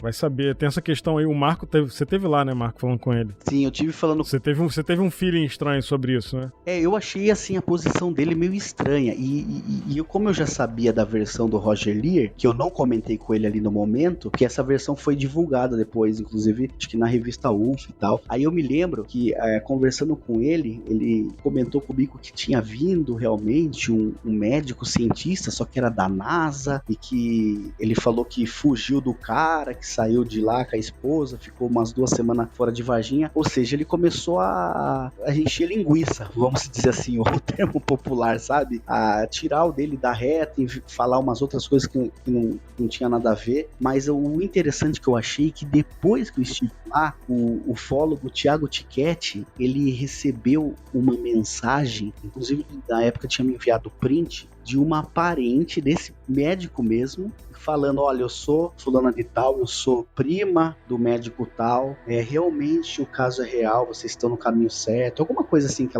parece que ela comentou assim, e que ela iria tentar conversar com ele, que até a família, ele não falava para a família sobre a situação que ele teria presenciado lá no hospital regional, e que ela iria tentar conversar com ele para que se ele tentar intermediar uma conversa em off, pelo menos, com algum membro lá e tal, né, o Thiago ou comigo, aí o Thiago me passou, só que infelizmente ela não entrou mais em contato. Então eu achei interessante dela, que realmente ela é uma prima dele, entrar em contato e comentar isso, sobre essa situação, assim. Então, achei interessante. Mas, Marcão, tem uma outra questão que eu não lembro se também é verdade ou não, mas eu não sei se também aconteceu com uma enfermeira, foi algum médico, alguma pessoa dentro do hospital diz que viu a criatura, viu a mesa, era como se fosse, acho que uma maca, alguma coisa assim, e tinha a criatura em cima, e a pessoa diz que parecia, à primeira vista, que era alguém que tivesse sido queimado, alguma pessoa queimada, mas que quando a pessoa viu de perto, ela percebeu que não era exatamente isso. Você lembra desse relato? Lembro, perfeito, muito bem lembrado. Esse relato é de um militar do Exército, da ESA. Ele estava no momento da retirada dessa criatura do hospital regional, ali por volta das 17 horas do dia 22. Ele comenta que a situação foi o seguinte: ele não tinha sido autorizado a entrar numa sala lá no Hospital Humanitas. Ele estava do lado de fora esperando os outros militares de patente mais alta, justamente para embarcar no caminhão e ir embora. Aí ele falou que, ele comenta, esse é o depoimento secreto lá gravado, que as pessoas até hoje não podem se tornar público, porque senão muitas das coisas que ele fala nesse depoimento, ele pode gerar um processo muito grande contra ele, e inclusive ele pode até ser preso por ter sido, ele hoje não é militar mais, né, ele está na reserva, mas pode gerar um problema muito grande para ele se esse vídeo for divulgado hoje, devido às informações que ele passa. Que ele dá nome, ele fala tudo. Ele fala tudo, ele fala muita coisa, ele fala inclusive de situações de tortura lá dentro do exército, de algum tipo de tortura, assim, que fizeram muito carrasco, de certa forma, sabe? Então tem coisas ali que realmente não podem ser divulgadas. Então o que ele comenta? Ele comenta que nesse momento que ele não estava entendendo, ele não sabia nada, ele vê aquele monte de médico, e inclusive ele diz que o corpo de bombeiros estava lá e membros da polícia militar também. E aí ele fala que ele via de uma porta sair e entrar, uma saída de entrar, por exemplo, militares, médicos, e tava todo mundo tava tudo alvoroçado. E aí ele diz que viu quando um capitão da PM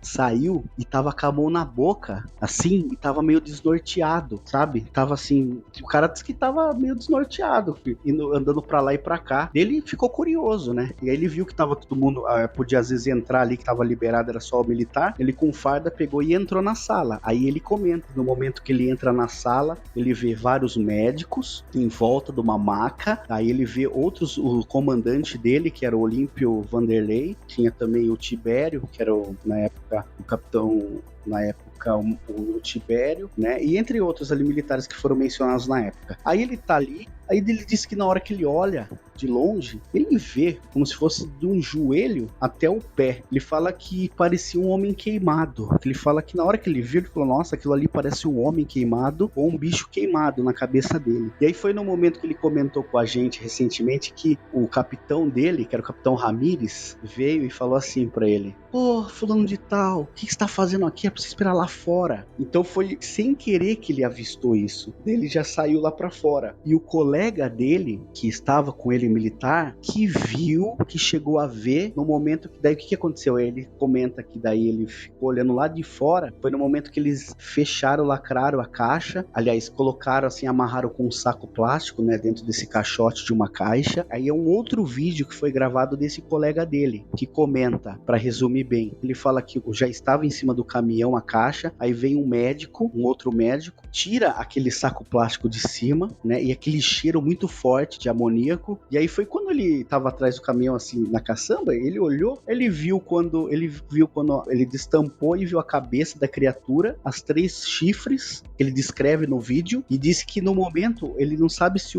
ele fala que o médico tá com uma espécie de uma pinça na mão. E aí ele fala que no momento ele vai em direção à boca dessa criatura e puxa alguma coisa. Ele falou que é como se fosse uma fita, uma fitinha preta, bem pequena, e diz que na hora que ele puxa, assim, a fita, aparentava ser a boca, na hora que ele solta, assim, diz que a língua meio que enrola e volta pra trás, essa fitinha preta. Uma língua de sogra, né? Isso, perfeito, exatamente assim. E aí ele conta que daí fecharam tudo, lacraram de novo, colocaram, eles comentam que foram rosqueadas com borboleta, a caixa, que eles falam, inclusive, que era parafuso borboleta, e daí ele segue pra ESA, Escola de Sargento das Armas, seguindo os S2, né? E aí ele comenta que na hora que ele chega no trevo lá, quando eles chegam, os militares que estavam somente um caminhão que transportou, no momento que eles chegam no trevo de Três Corações, já estavam os 2 caminhões que estavam rodando em círculo na cidade, que não sabia para que era, que era o militar, o Ricardo de Mello e o Cirilo, né, que é mencionado também. Só que eles não foram até o hospital. Quem foi ao hospital foram esses militares, que a gente não pode falar, né, que assim. Então ele comenta assim, o relato dele para mim, que eu comento com o João Marcelo, né, colega lá, foi impressionante para mim eu não tenho dúvida, porque mesmo depois de quase 20 anos, ele confirmou muitas coisas do que ele disse para mim na época, do que ele disse no vídeo. Muitas coisas foram comprovadas ao longo do tempo, não é isso? O que estava ali naquele vídeo. Isso, exatamente, que ele lembra, não lembra perfeitamente, mas teve situações que ele comenta que é de bastidores, e que a gente soube de certa forma, ele falou, olha, isso bate com aquilo bate com aquilo, né? E o mais interessante é que depois, por exemplo, nesse último encontro que nós tivemos com ele, eu ofereci ainda, olha, se você quiser dar esse depoimento, a gente tem como viabilizar um cachê bom para você, super bom, né? O pessoal de documentário que tá muito interessado, né? Inclusive internacional, ele não quer, simplesmente ele... Aí eu penso assim, pô, se o cara podia levar ali uma grana boa, sabe? Sim. Ainda mais que eu acho que esse relato dele é se não o mais importante que existe entre os militares, não é isso? É. Quem nós encontramos foi o que viu do joelho até o pé, que fala que achava que era um bicho queimado, um animal queimado. Ele disse que o pé era bifurcado, como se fosse um V, né, o pé. Tinha um V. Então ele foi com ele. Então o colega dele que teria visto, que nós tentamos localizar, e ele tá muito, não quer nos encontrar de jeito nenhum, esse outro militar. Você tem a prova que esse outro existe, né? Não é que nem um personagem criado como se fosse um médico. Não, tem um amigo que viu, né? Nós conversamos com a esposa dele, o João Marcelo conversou com a esposa dele por telefone, e aí nós fomos que nem louco lá na cidade dele, encontramos, fomos na casa dos pais dele, aí a gente achou muito estranho que o pai dele falou, não, sim, só que ele não tá na cidade. Falou, mas o senhor sabe onde que ele mora? Podia nos passar aqui na mesma cidade? Ele falou, não, eu não sei onde ele mora. Falou, nossa, mas o senhor não sabe onde o seu filho mora? Ah, não, eu não tenho o endereço, entendeu? Então a gente comprovou que realmente ele existe. Inclusive, a gente assistiu o vídeo que ele comenta, né? Na época, que foi que ele gravou com o Birajara e com o Pacatini. Esse vídeo é o santo graal, todo mundo quer ver esse vídeo, né? E foram pouquíssimos que viram. Mas tem um motivo, né? Realmente é muito perigoso se liberarem ele, né? Pelo jeito que falam. É mais assim, que eles fizeram um acordo, assim, que se alguma coisa na época acontecesse contra, porque eles aceitaram, primeiramente, eles aceitaram gravar este depoimento porque eles estavam meio amedrontados lá, porque ele comenta que naqueles dias posteriores a essa operação, todos os militares que trabalharam junto nessa operação, eles separaram esses militares, então cada um ia para uma missão diferente. Então, por exemplo, eles não se encontravam dentro da ESA, para justamente não ter contato um com o outro. E diz que se alguma coisa sobre essa história alguém escutasse dentro da ESA, era cadeia, né? Eles davam cadeia. E um deles, esse que viu o médico puxando a linguinha da criatura, se você vê no vídeo que ele tá amedrontado, eles falam até que, tipo assim, o Pacatini frisa, né? Fala, olha, vocês temem que até eles podem tomar isso contra a vida de vocês? Eles falam, com certeza, e tal, né? Então aquilo seria meio que uma prova que se algo viesse a acontecer com eles poderiam liberar isso pra provar que... Isso, se tivessem... Falando bem claramente, assim, se eles aparecessem mortos, né? Esse vídeo talvez fosse a prova que realmente aconteceu o que estava sendo relatado ali, né? Ou se foram sumir com eles, né? Eles, assim, na cabeça deles da época, né? Eles estavam amedrontados, porque esse segundo que fala sobre a questão da língua, que viu a criatura, a cabeça, tudo, ele fala que durante praticamente um mês ele estava sendo seguido. Tipo assim, ele saía do lá da ESA, aí ele estava de folga, mas ele percebia que estava seguido, né? Daí ele fala que ele viu gente seguindo ele. Então ele tava... Aí eu falava, mas você tá assustado? Você tá preocupado? Ele falou, eu tô muito preocupado. Eles comentam sobre isso, né? Essa situação. E o acordo também era o seguinte, se alguma coisa acontecesse contra o Birajara ou o Pacatini ou os ufólogos, eles poderiam liberar esse vídeo também. Como nada aconteceu e a inteligência do exército, acho que, sei lá, soube como levar isso. Os dois estão bem hoje, não só os dois, como os outros que comentaram também sobre o caso, estão bem. Então não aconteceu nada com eles. Então eles, de todo direito, não foi divulgado isso. E nessa conversa recente com ele tem um temor ainda muito grande que esse depoimento dele um dia vaze, né? Nossa. Imagino, o cara deve ter estresse pós-traumático, né?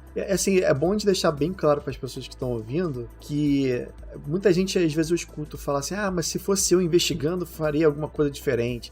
Se eu estivesse lá naquela época, eu conseguiria, sabe? Não é bem assim, né, Marcão? Se fosse eu dirigindo Game of Thrones, o final teria sido diferente. É sempre assim, cara. É sempre assim. Mas assim, a gente tá falando de envolvimento militar, cara, o buraco é mais embaixo, né, Marcão? Tem muita coisa a mais que além disso tudo que foi divulgado, assim, que aí não dá, são muitos detalhes, assim, que não dá, sabe? Então é por isso que acho que se mantém ainda em off, eu acho que tá certo, de certa forma, e eu sou contra divulgar o nome desses militares, né? A gente tem que estar do lado de quem tá do nosso lado aqui, né? E se é pra preservar a segurança, a integridade, até mesmo a vida dessa galera, então tem que manter anônimo mesmo. Mas que a gente tem vontade de ver essa fita, a gente tem. Todo mundo tem, né, cara? Vale, isso um sonho, assim, como a gente sempre gostou de pesquisar o caso Varginha, nossa, era nosso meio que sonho ver essas gravações, né? Que não é só... Bom, quando esses caras aí estiverem bem velhinhos, aí... Quem sabe? Não tem mais nada a perder mesmo, daí divulga. E a gente sabe, pois é. O caso Varginha é que falta um Irangê Holanda do caso Varginha. Falta o Irangê Holanda. O cara que, né, que tenha... coragem suficiente pra falar. Falta vontade política, né? Vontade de pegar o negócio pela cabeça e... O negócio do Irangê também, porque é um cara que parece, né? Ele não tinha nada a perder mais, né? Tanto que depois ele veio a falecer, né? E se matou, né? Então, assim, realmente ele tava ali falando assim, era a despedida dele, né? Acho que talvez se ele não acontecesse o que aconteceu, talvez essa entrevista nunca tivesse acontecido, né? Mas outras circunstâncias. Você está ouvindo?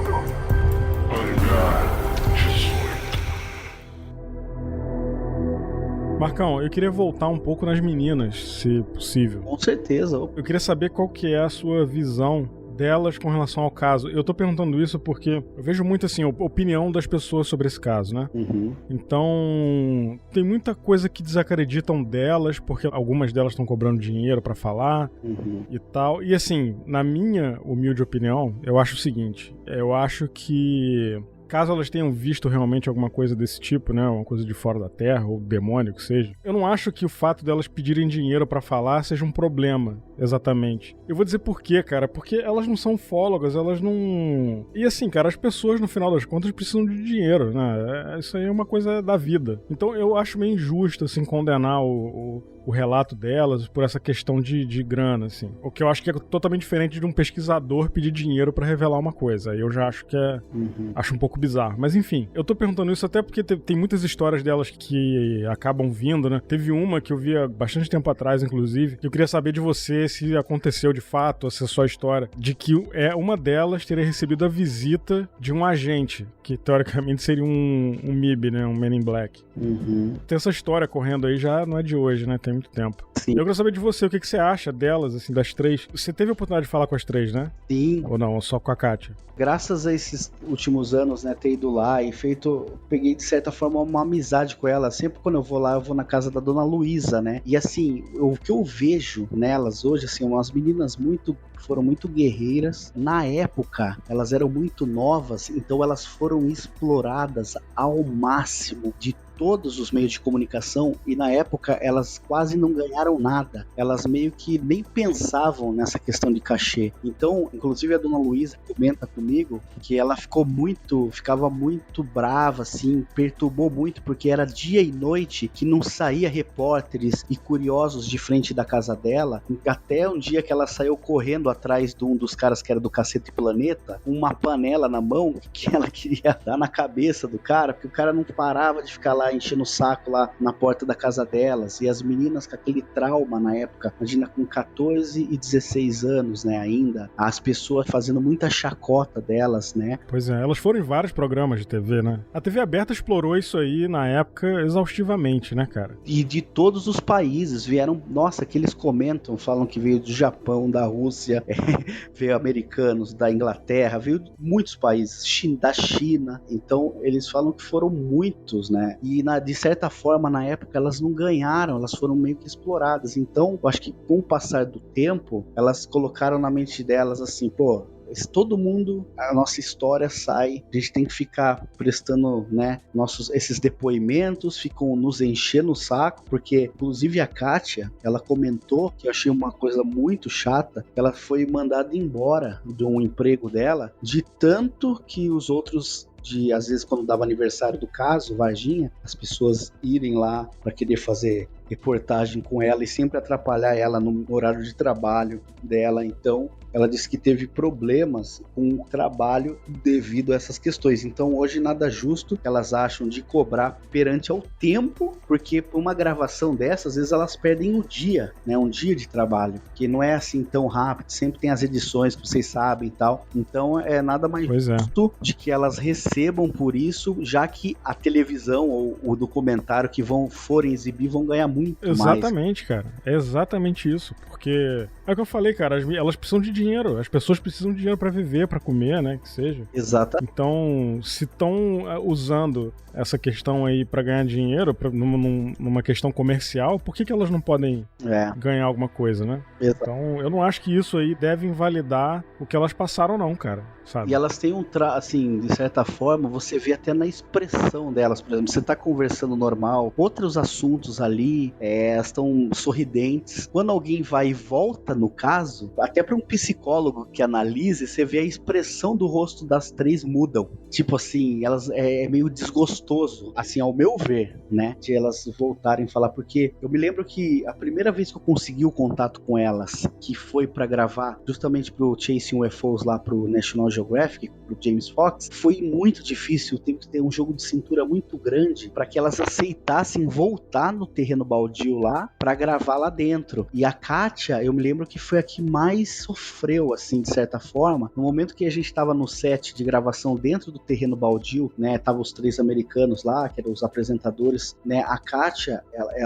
ela falou, ela começou a tremer, você via nitidamente, né, a expressão corporal dela, começou a tremer a mão, e aí começou a chorar, mandou parar lá o set de gravação, e aí começou a passar mal, aí ela saiu pra fora do terreno, eu fui lá conversar com ela, né, tentar acalmar ela, e ela muito nervosa, dizendo que ela não voltava ali desde o incidente, né, e que parece que passava um filme na cabeça dela, estando ali, então você via que não era nada plantado, você via que era algo mesmo psicológico ali, forte, que a pessoa vivenciou, né, e a mão tremendo, gelada, ela escorrendo lágrimas dos olhos, e aí até a gente conseguia acalmar ela voltou pra entrevista, mas se vocês assistirem lá no programa, ela não fala nada, ela só tá lá, tipo, ela não conseguiu nem falar, né? Pois é. Esses impactos, assim, eu acho... Não, e assim, se a gente parar pra analisar um pouco mais profundamente essa história delas, essa questão toda e tal, foi algo que mexeu com a vida das três, né, cara? Sim. Em algum momento da vida delas, assim, de forma negativa, obviamente, você comentou que até uma delas perdeu o emprego, tudo, acho que a Kátia, né, se não me engano. E aí tem toda a questão da chacota, né? Das pessoas fazerem piada com elas, provavelmente. Sim. E ainda assim, ser chamado de gananciosa porque tá querendo ganhar um cachê pra ir num programa que tá ganhando milhões no horário de anúncio, né? De propaganda. Pois é, uma coisa, então, assim, uma coisa importante a gente também deixar claro aqui é que essa questão toda delas quererem realmente ganhar alguma coisa, o que eu acho muito justo, né? Porque realmente o que elas sofreram, o que ainda sofrem, né? De chacota, bullying, até hoje, imagino que elas, crianças, devem ter passado por problemas até no colégio, que, pô, a galera pega pesadíssimo, a gente sabe. Mas na época, o que aconteceu foi o oposto, porque teve essa questão da Dona Luísa, que ela recebeu na casa dela essas 3 pessoas vestidas de preto, né? Que aí muito se falou de homens de preto e tal, e realmente oferecendo dinheiro pra ela, e ela falou que ela não queria nada daquilo, que ela não sabia nem da onde veio aquele dinheiro, como é que ela poderia aceitar aquilo, né? Foi mais ou menos isso que aconteceu, né, Marcão? Isso mesmo, foi aí que aquele ponto que é muito comentado, né, que teria vindo algum agente, acho que seria essa parte que foi no dia 29 de abril, lá de 96, já abriu, né? Isso é bem depois, só pra galera se colocar na linha do tempo, isso foi bem depois de tudo, né? Meses depois. Foram meses depois, foi em abril de 96, dia 29 de abril, ela teria recebido a visita desses 3 a 4 homens, né, que foram, segundo o relato delas, de preto, estavam vestidos trajado preto, estavam num carro preto também, e aí ela falou que eles bateram ali na porta, e no momento que ela foi abrir, ela achou que era o Pacatini ou o Ubirajara, porque eles sempre estavam de terno, né, também, e ela já foi abrindo assim, aí eles já foram meio que entrando ali no corredor da casa delas, ela viu que não eram eles, estranhou, ela falou, por favor senhora, fecha a porta, ela assustou, aí ela falou, nós viemos aqui para conversar com a senhora, para fazer uma proposta, ela, pois não, vamos ali na sala, eles sentaram na sala lá, tal, e aí eles começaram a falar, olha, a gente veio aqui, é bem rápido nossa visita, a gente tá aqui só para falar assim, a gente tá aqui para lhe oferecer, primeiro disse que começou a falar algumas coisas para elas, assim, vocês não querem mudar de vida, qual que é o sonho de vocês, primeiro fazer meio que essas perguntas, assim, para ela, né, aí foi no momento que um deles disse que estava com a maleta, uma mala preta, assim, aí eu falo assim, olha, a gente tá aqui simplesmente para, se a senhora quiser ganhar um bom dinheiro ou realizar esses sonhos de vida, a gente é muito simples, a gente marca uma entrevista com a senhora, com as suas filhas, e nessa entrevista elas falam que elas não viram nada, que elas negam que elas viram, né, um ET, uma aberração, né, e que pode falar que ela viu qualquer coisa diferente, mas que não foi o que realmente elas teriam relatado e tal. E aí esse dinheiro aqui a gente vai deixar aqui e vai deixar para a senhora, né, no momento que fizemos essa gravação, e tá tudo certo, né. Aí diz que ele abriu rápido, muito rápido assim a maleta, ela disse que viu que era um dinheiro verde, ela não soube identificar, disse que não era dinheiro nossa, que não era o real, né, aí fechou rápido assim. Podia ser dólar, né? Isso, a pessoa fala, é dólar, né? E daí diz que um deles não falava, diz que era assim, um só falava, um anotava numa prancheta, tava com uma prancheta, anotava as coisas, né? E diz que todo momento os outros calados, só um que falava. Aí diz que durou ali uns 15, 20 minutos, daí inclusive ela falou, olha, meu marido tá chegando, melhor, tipo assim, meio que, né? Aí os caras, não, a gente tá saindo. Aí diz que ela foi, diz que abriu a porta pra eles, ela viu que eles entraram num carro preto, não soube dizer que carro que era, porque já era noite, e aí eles foram foram embora. Aí ela ligou a Kátia pra falar que se a Kátia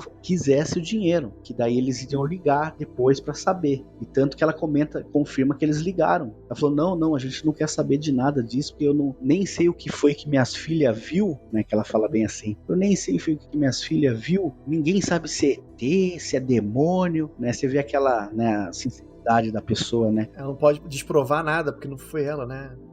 E então a gente nem sabe o que é isso que ela viu. Como que eu vou falar uma coisa que eu não sei, né? Aí ela ficou com medo e não aceitaram. Mas é uma coisa que hoje em dia se fala muito, e aí eu vou até te perguntar pra confirmar se foi isso mesmo ou não, é que dizem que, coisas que a gente lê na internet, tá? É que esses homens de preto, na verdade, eram pastores da Rede Record, né? Que é ligada aí à Igreja Universal, e que eles estavam oferecendo dinheiro para ela para justamente elas aparecerem em um programa da Record, desmentindo tudo aquilo, porque, na verdade, nessa época ainda existe, lógico, a rivalidade entre Globo e Record, mas nessa época a Globo estava fazendo todos os programas falando assim, realmente, pode ter acontecido, será que foi um ET que apareceu, não sei o quê, e a Record, ela queria chamar as meninas e a mãe para justamente, tipo, dar um ponto final e provar que a Globo estava errada, entendeu?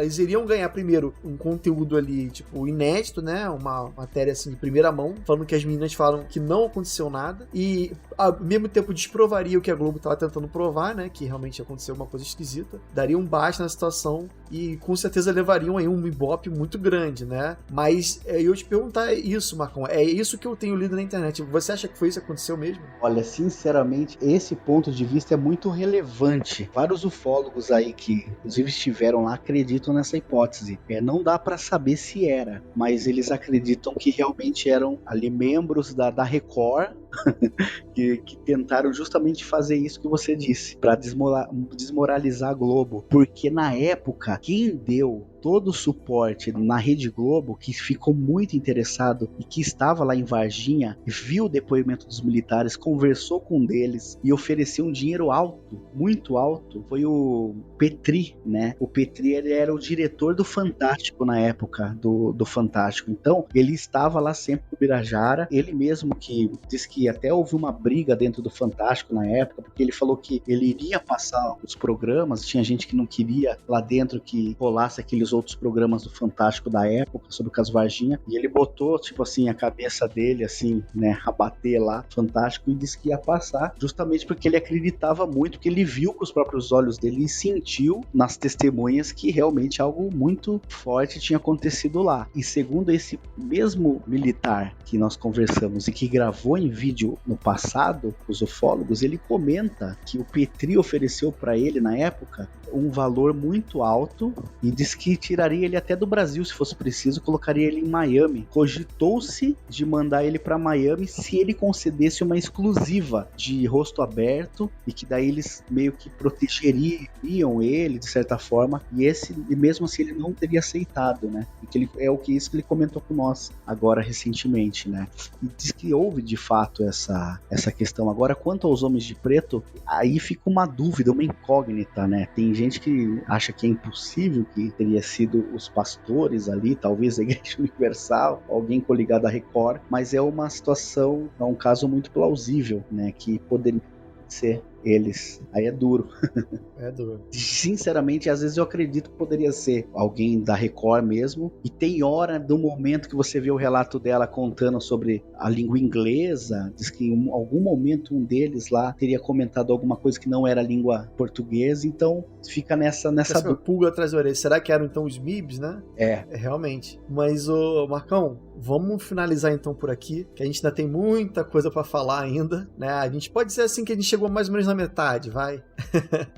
Pelo texto aqui não falta muito não, cara. Então, Marcão, pra gente já caminhar aqui pros finalmente do assunto, tem mais algum relato aí legal que a gente não comentou aqui nesse episódio? Então, tem um caso muito interessante que nós tivemos um encontro com um médico cardiologista na cidade de São Paulo, e esse médico cardiologista, ele residia em Varginha, né? Ele é de Varginha, então muitos anos ele trabalhou em Varginha, então ele conhece lá muitos médicos, né, colegas dele. E uma situação que ele nos comentou, que foi muito interessante, que foi assim, uma relevância muito boa em questão do depoimento de um médico, que esse médico, na verdade, ele negava nos meios meio de comunicação na época que ele teria algum envolvimento com o caso Varginha, mas que em um determinado dia, lá, anos depois do caso Varginha, esse médico cardiologista, que é amigo do Fernando Eugênio, que é esse médico que nós estamos comentando, que teria acontecido algo com ele lá, que foi o seguinte, ele comenta que o dia que ele estava lá no hospital regional, ele sempre passava pelas UTIs, né, médico ali e tal, e ele falou que no momento que ele estava num atendimento, ele saiu de uma sala e foi para outra sala. No momento que ele chega para entrar na outra sala, diz que tinha um militar na porta da sala e colocou a mão no peito dele no momento que ele foi adentrar. E aí ele falou, opa, o que aconteceu? O que foi? Ele falou, doutor, desculpa,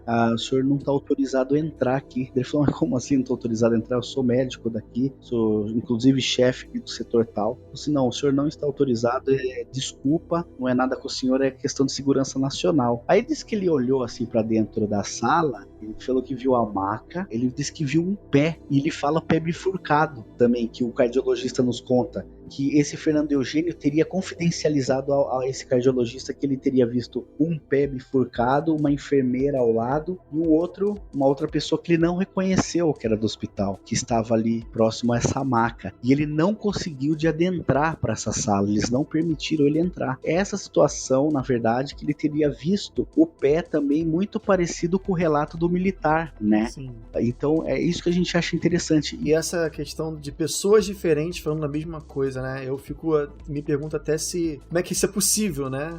Um detalhe tão marcante como esse, né? Sim, e o Fernando Eugênio, na época, porque foi o seguinte, como que surgiu essa história que ele teria se visto? Logo depois do caso Varginha, houve um congresso de nefrologia em Belo Horizonte. Aí ele estava lá no congresso de nefrologia, aí diz que eles estavam almoçando assim, ou estavam determinando, não me lembro, era numa sala de reunião com vários médicos. E os médicos lá de Belo Horizonte estavam tirando sarro dele, falando, o ET lá de Varginha, e começou meio que tirar sarro dele, e ele não gostou. E ele falou assim, mas o que vocês estão tirando sarro aí? Vocês não sabem de nada? Vocês não estavam lá? Daí os médicos meio que pararam, olharam assim, viu que ele tava falando sério, mas aconteceu mesmo? Ele falou, aí disse que ele confirmou e contou para os médicos lá. Aí o que aconteceu? Olha só que interessante você ver, né? As coincidências da vida. Um médico que estava na sala era amigo de um grande amigo do João Marcelo, que mora em São João del Rei, que é o parceiro de pesquisa. E naquela época, em 97, se eu não me engano, já era um ano depois. Aí essa informação chegou pro João Marcelo, e o João Marcelo foi para conversar com esse tal de médico, que era amigo do médico que estava lá. Também era médico, que estava dentro dessa sala e que ouviu o Fernando Eugênio contando isso. Aí ele passou, olha, o Fernando Eugênio contou realmente o que aconteceu e tal. Aí essa informação o João Marcelo levou pro Birajara e pro Pacatini. Aí o Pacatini e o Birajara logo, tipo assim, uma semana depois do congresso, aparece o Pacatini e o Birajara lá no consultório do Fernando Eugênio perguntando sobre essa situação. Olha, a gente soube que o senhor estava no congresso há uma semana atrás e o senhor teria comentado isso. Diz que ele arregalou os olhos e falou assim, mas como vocês sabem disso? Como vocês ficaram sabendo disso? Ele falou assim, não, a gente soube e tal, né? Aí ele falou, não, é mentira, eu contei isso aí só porque pros caras pararem de me encher o saco lá, né? Então, daí nisso eles colocaram uma hipótese que ele teria comentado, mas havia a pulga atrás da orelha, se essa história era verdadeira ou não. E aí a gente conseguiu conversar com o médico dele, com um amigo dele. O Fernando Eugênio infelizmente já faleceu, esqueci de mencionar isso. Ele, inclusive, ele estava à morte, ele estava em cima do cavalo, aí parece que o cavalo, ele caiu do cavalo, aí quebrou uma parte lá, aí ele veio a falecer, né, o Fernando Eugênio. Só que antes disso, ele teria confidencializado realmente para esse médico que nos contou, né, aqui em São Paulo, e a gente acredita totalmente nesse médico, que ele é um médico muito conhecido lá em Varginha, e aí a gente passou mais algumas informações para ele sobre outros fatos, e que ele ia tentar averiguar. A nossa sorte é que esse médico, ele gosta muito do assunto de ufologia, assim, sabe? Então ele é um pouco interessado nesse assunto, e depois ainda que o Fernando Eugênio comentou com ele em off, numa sala, né, sobre essa situação, aí que ele acredita mais, né? E espera que ele consiga alguma informação a mais, que a gente consiga gravar com algum dos médicos que ele conhece lá, possivelmente poderia estar lá no momento que a criatura passou pelos hospitais. A quantidade de testemunhas, assim, é uma coisa gritante. Quem é essa enfermeira que estava junto da criatura? Quem é essa outra pessoa? Ou seja, tem muita gente envolvida, muita gente viu, e com certeza tem muita gente aí que até hoje nunca apareceu, né? Então fica essa dúvida, né? Tipo, e até é legal, assim, quem sabe que o nosso programa tem muitos ouvintes ouvintes, né, em Minas, né? Quem sabe a gente contando isso aqui, eu tenho essa esperança de que chegue ao ouvido de alguém que tenha ligação com o caso e procure a gente ou você para adicionar mais uma pecinha, né? Que talvez é só assim pra gente construir essa versão final do caso Varginha, não é isso? Com certeza, eu deixo aqui um alerta a todos os queridíssimos ouvintes do Hangar. Se tiver alguém daí do sul de Minas que sabe de alguma coisa, que tem algum parente, entre em contato com os Zoucas aí, com o Ribas, porque é muito importante pra gente que tá tentando montar esse quebra-cabeça gigantesco, né? Pra gente tentar entender, né, o que realmente foi, né, essa operação. Então é isso. Pois é, a gente tem mais coisa pra falar, que vão ser no próximo episódio, obviamente. Uhum. Então no próximo episódio o Marcão vai estar com a gente aqui novamente, a gente vai trazer mais informações aí que a gente tem. E é isso, eu queria perguntar pro Marcão antes de acabar. Marcão, eu quero... Quando é que tu vai armar um cachê bom pra mim também? E pro Zouco? Se você vê um ET aí no Canadá, me contata aí que a gente contata os do... Isso é mole, pô. Isso aí ver ET é mole. Então é isso, gente. Não acabou não, fica aí. Semana que vem tem mais pra gente fazer o terceiro episódio sobre esse caso impressionante. Falta ainda muita coisa. Falta agora a parte da Unicamp, a gente não falou, que é outra... Só a Unicamp já daria um episódio, eu acho. A gente tem outras testemunhas, né? Terezinha Kleff, tem a parte toda lá do zoológico também, que a gente não falou. Então fica aí que a gente volta semana que vem com mais caso Varginha. Até mais, gente. Valeu. Se os Homens de Preto da Record não vieram atrás da gente, senão eu vou aceitar e acabou na hora. Acabou. Eu aceito na hora. Pois é. Nem discuto. Então é isso, gente. Até mais. Valeu.